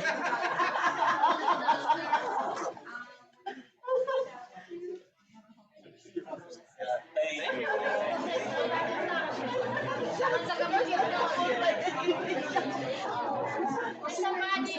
Okay, ito mga batang to. Nagkikadasip tayo mag-okay ba? Oh my God! Ay, kawawa naman yung mga bata. Nasaan yung asawa mo?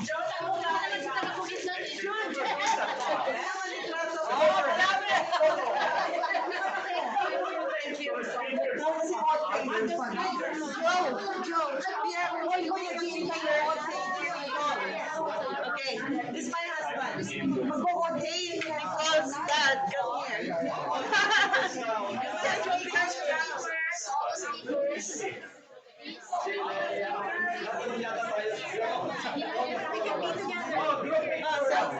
Try na lang grupo. Group picture na lang because we're all here. Meron ba tayong photographer?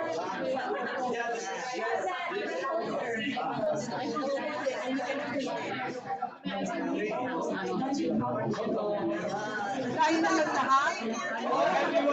Oo, kasi nag-iinga, di ba? Yung on paper, online. Sige, let's have a group. Tulong sa likod.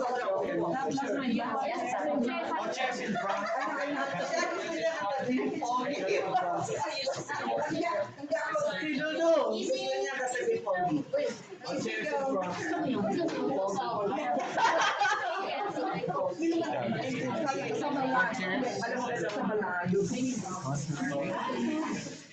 Do you want more?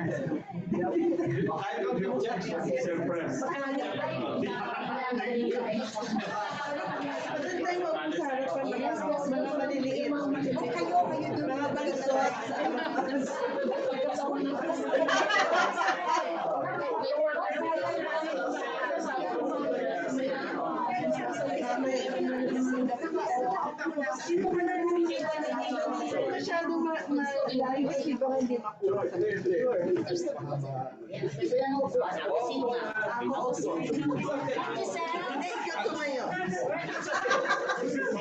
Ayun si Chika magandang legs.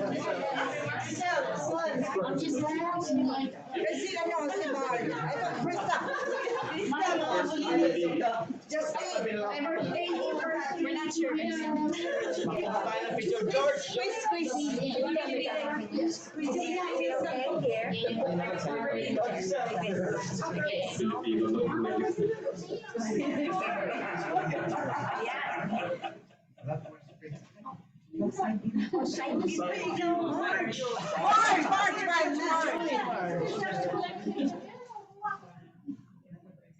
We will edit. Crop na lang yun. There's cropping. Crop. Okay. Sana.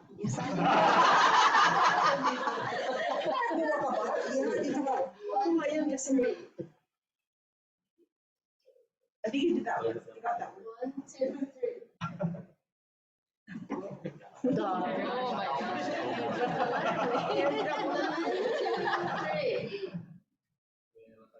3. Oh my gosh. Oh my gosh. Let's share. 1, 2, 3. Last Saan to center? Laura is joining us. Oh.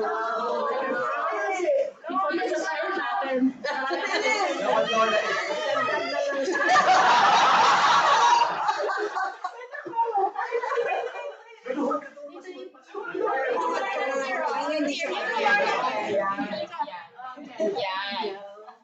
1, 2, 3. Thank you.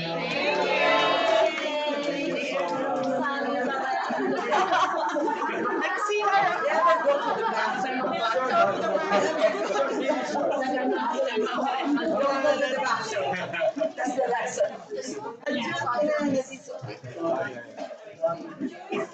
Congratulations. It was successful. It was fun, right? Thank you to Joe also. Everybody, thank you to, what's your name? Mario. Okay, let's give Mario and Senior a hand for a successful meeting.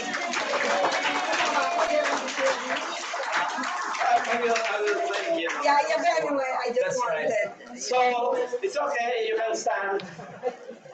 So at this point, I would like to thank first our sponsors for this almost 1 week, actually 1 week, because we started in the Philippines here Monday evening, and we'll end tomorrow here also, like our visit to NASA's Kennedy Space Center.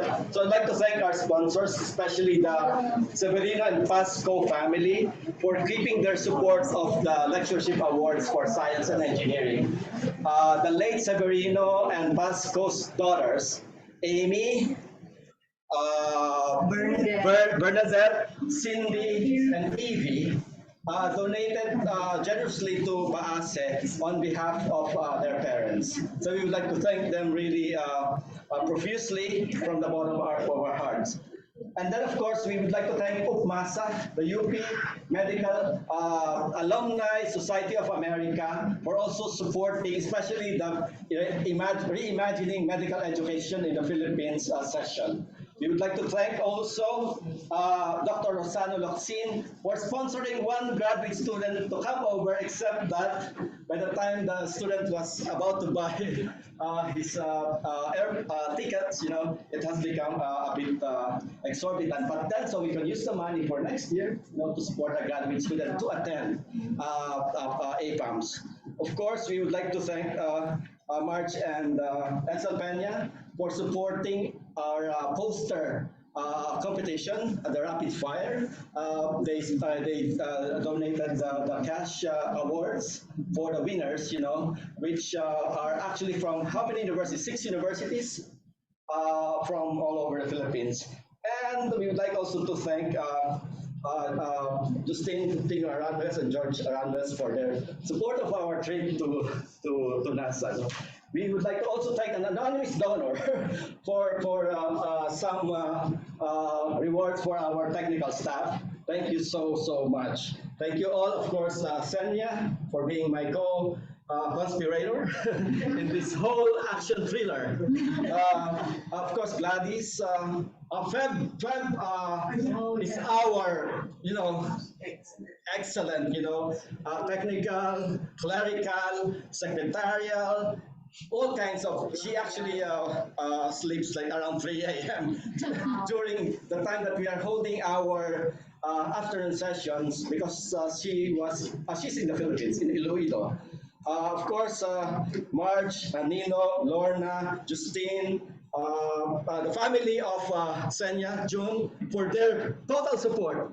Because and Sigi, of course, was giving us so much support, the past few days. Of course, my family, Lenny, and Lian, was also very supportive. Of course, I failed to mention Lisa and Irene, Villasenor, our treasurers, who kept really very good records of our finances, and we are not done yet because we will be doing the accounting soon and some reports soon.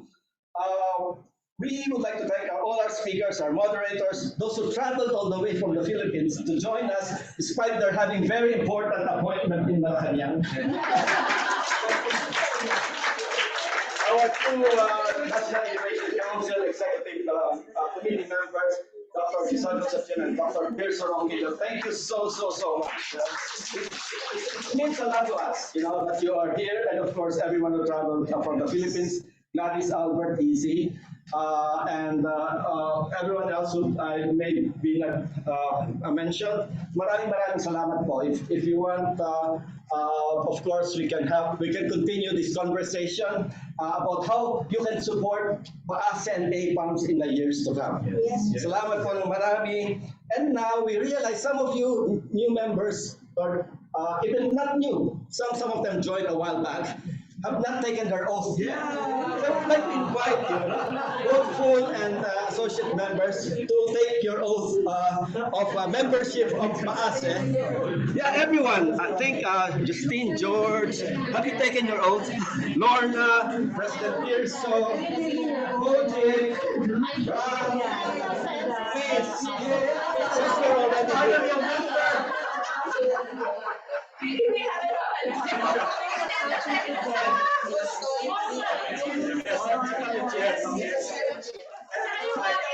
Miss Jo, can you join us here? Sonic, we can, please raise your right hand. Stand. Your witnesses. Okay, say right here. Your witnesses. I, Ralph Corrigan, do solemnly pledge to uphold the goals, mission and objectives of the Philippine American Academy of Science and Engineering, Philippine American,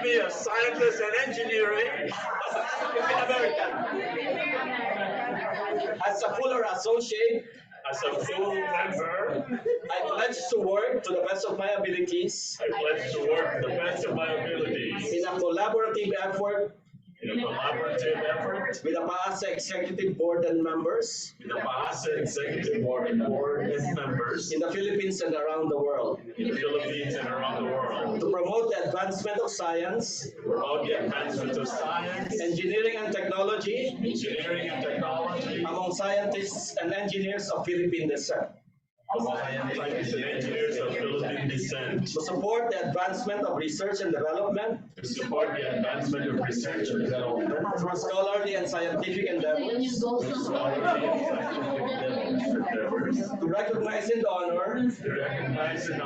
The achievements of scientists. And engineers of Philippine descent. And most importantly, to work to increase the development of science and technology in the Philippines. And the training of scientists. Who will shape the future of science and technology. In the Philippines. So help me God. Congratulations.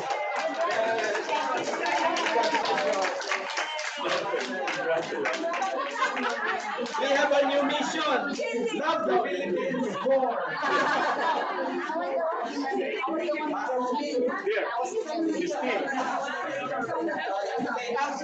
My former member. That's my classmate. And then we have an announcement from VP. Meron yata. Do you want me to love the Philippines? Just search it. Love the Philippines and play it. Very catchy. Yes. That was I have a song. Make it kind of loud. Oh, you want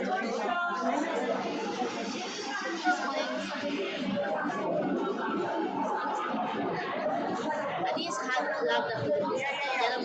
We'll try it again from the start.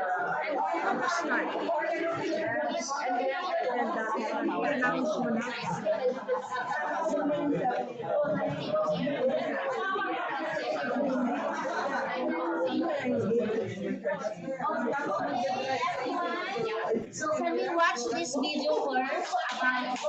Hello.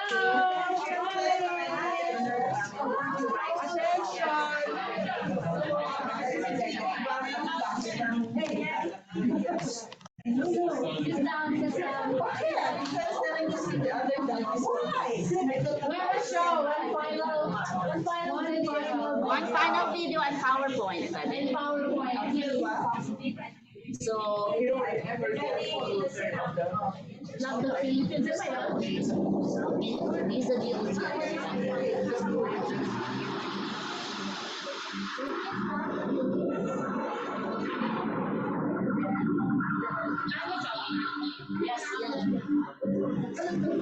There's a volume. Volume. Yeah. Volume. Make it loud.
Very nice.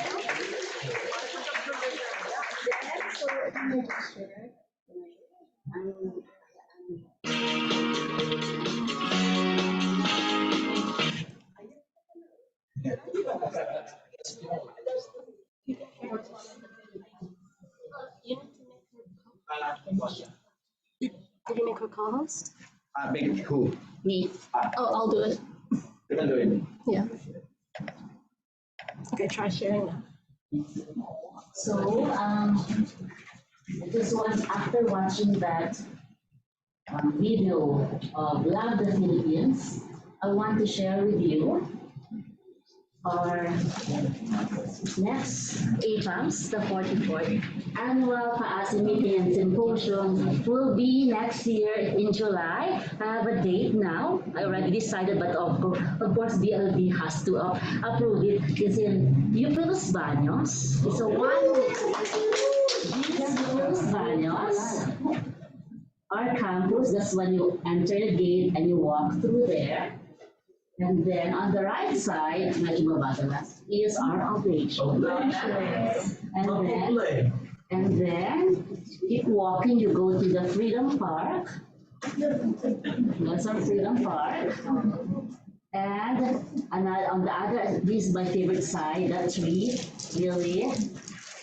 And on the other side is our library. So this is the UPLB campus, and I'm also tapping Circa as our co-organizer, and Glenn already agreed as long as he'll be part of the meetings right from the start. Okay, and then after that, it's not a show anymore. I have to show the PowerPoint. So the plan is, because PAASI is all about volunteerism, ang habang kaalaman para sa bayan, S&T volunteerism, outreach to Philippine regions. So this won't be just be located in UP Los Baños. We'll just start at UP Los Baños, just like what we did online, right? We did 2 days. So we'll be there for 2 days in UP Los Baños. And then we'll go around for 5 days or 7 days. It's up to you guys. We'll go to Calabarzon, around Calabarzon with the help of Batsu. Yes. So, of course, this is R&R. So we will visit Batsu, and after that we can stay in Amazon. Okay, 1 to 2 days, right? But first we do something serious. We have to go to Batsu. We have to work, and then these actually Pico de Loro, medyo malayo. Malayo na, we want to go into somewhere in San Juan. Okay, after this is not the end. This is not the end. Okay, after this, another option, but it's too far. In Bukidnon, or this Bukidnon, yeah, she's para definitely going there. Yes, Gordon, this is Camiguian. No, that's not a planet, but this is the final. We go to Manila and go around the museums. Ang gaganda na po ng museum ngayon sa Manila. Yes, and then after that, we go to Leyte. We go to Leyte. That's the last trip. ABSU and very ambitious. May beach ulit to. I really don't know what is this beach. I just yeah, so please prepare. This will be our 1 week event. Okay, but if you don't want to join, okay, you can just go up to UPLB, but you will, of course, you will lose some. You'll miss a lot. Okay, so that's the plan. I hope so. And the date is July 15 to 21. Save the date. Save the date, please. You can buy your ticket now. I know, not yet. It's 1 year. I know, hindi pa. Okay, so we don't have a theme yet, but of course it will. We have several plenary session topics now. One will be organized by Ralph Torines. Yes. Blue economy. And then, of course, one will be, I know Edsel and Mario was talking about one session also. What is that? It's about the problem we were talking about earlier today. The happiness, is that it? Oh, it's about STEM, education. Yes, and then we'll have also a session about Empower. We'll do that, not Empower, that scholarship program that we're trying to develop in UPLB. So hopefully we'll start this year. And of course, I want to have a session. On malnutrition, not just malnutrition about nourishment, but also about literacy. We have this problem. So I thought I was doing the right thing when all of my projects right now actually address malnutrition, and I realized, oh, I'm doing it right. I'm on the right track. And then I realized we are actually more undernourished mentally. So this, yes. Really? That is my mom is part of the literacy advocacy organization. Yes, thank you. I can't remember the name of the foundation. Okay.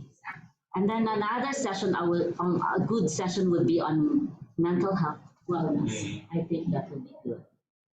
And of course, I'm open to suggestions. Okay, that's it. Thank you very much. Mario, is that it? Yes, thank you so much, Ms. Miglan. This is last announcement. Yeah, tonight is a free night, so feel free to visit places or go to dinner, and if you need an ride, please connect with those who have tomorrow. We plan to leave at 8 a.m. So for those who don't know yet your right assignment, I have it here. So please let me know, and I'll let where we suggest you write, right? So the ticket costs $75. Oh, what's the time? Welcome to shoes. Bring an umbrella. It's really hot. Bring water. It's really hot. Yeah, and last tour. So someone's asking about that tire, or like what would be shorts. Yeah. Yeah. And water, can you bring water inside? Sunscreen. Okay. Sunscreen, yes, and a hat or an umbrella. So thank you. That's it. I'm not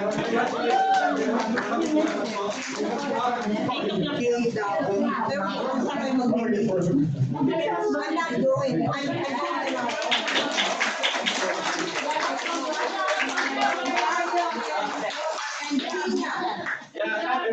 And there's no breakfast tomorrow.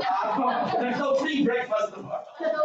So just make sure to take your breakfast before 8 o'clock. Hopefully you're done by 7:45. So we wait for you right outside. And may breakfast at hotel. Yeah, they have good breakfast. Are you there for lunch? Yeah. May food sa nasa. For sale, merong restaurant. Pang-astronaut daw ba? You can also drive down. Please take your trash with you. And I'm sorry.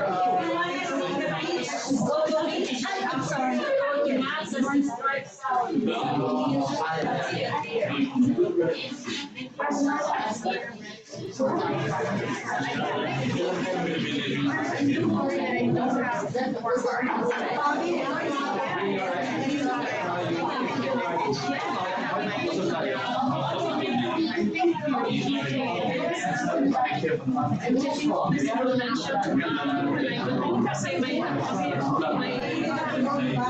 children trying to 10 years old. I have one there in the don't worry. The car. I have one body. Yeah, so with my grandchildren. Yeah, I'll see you there.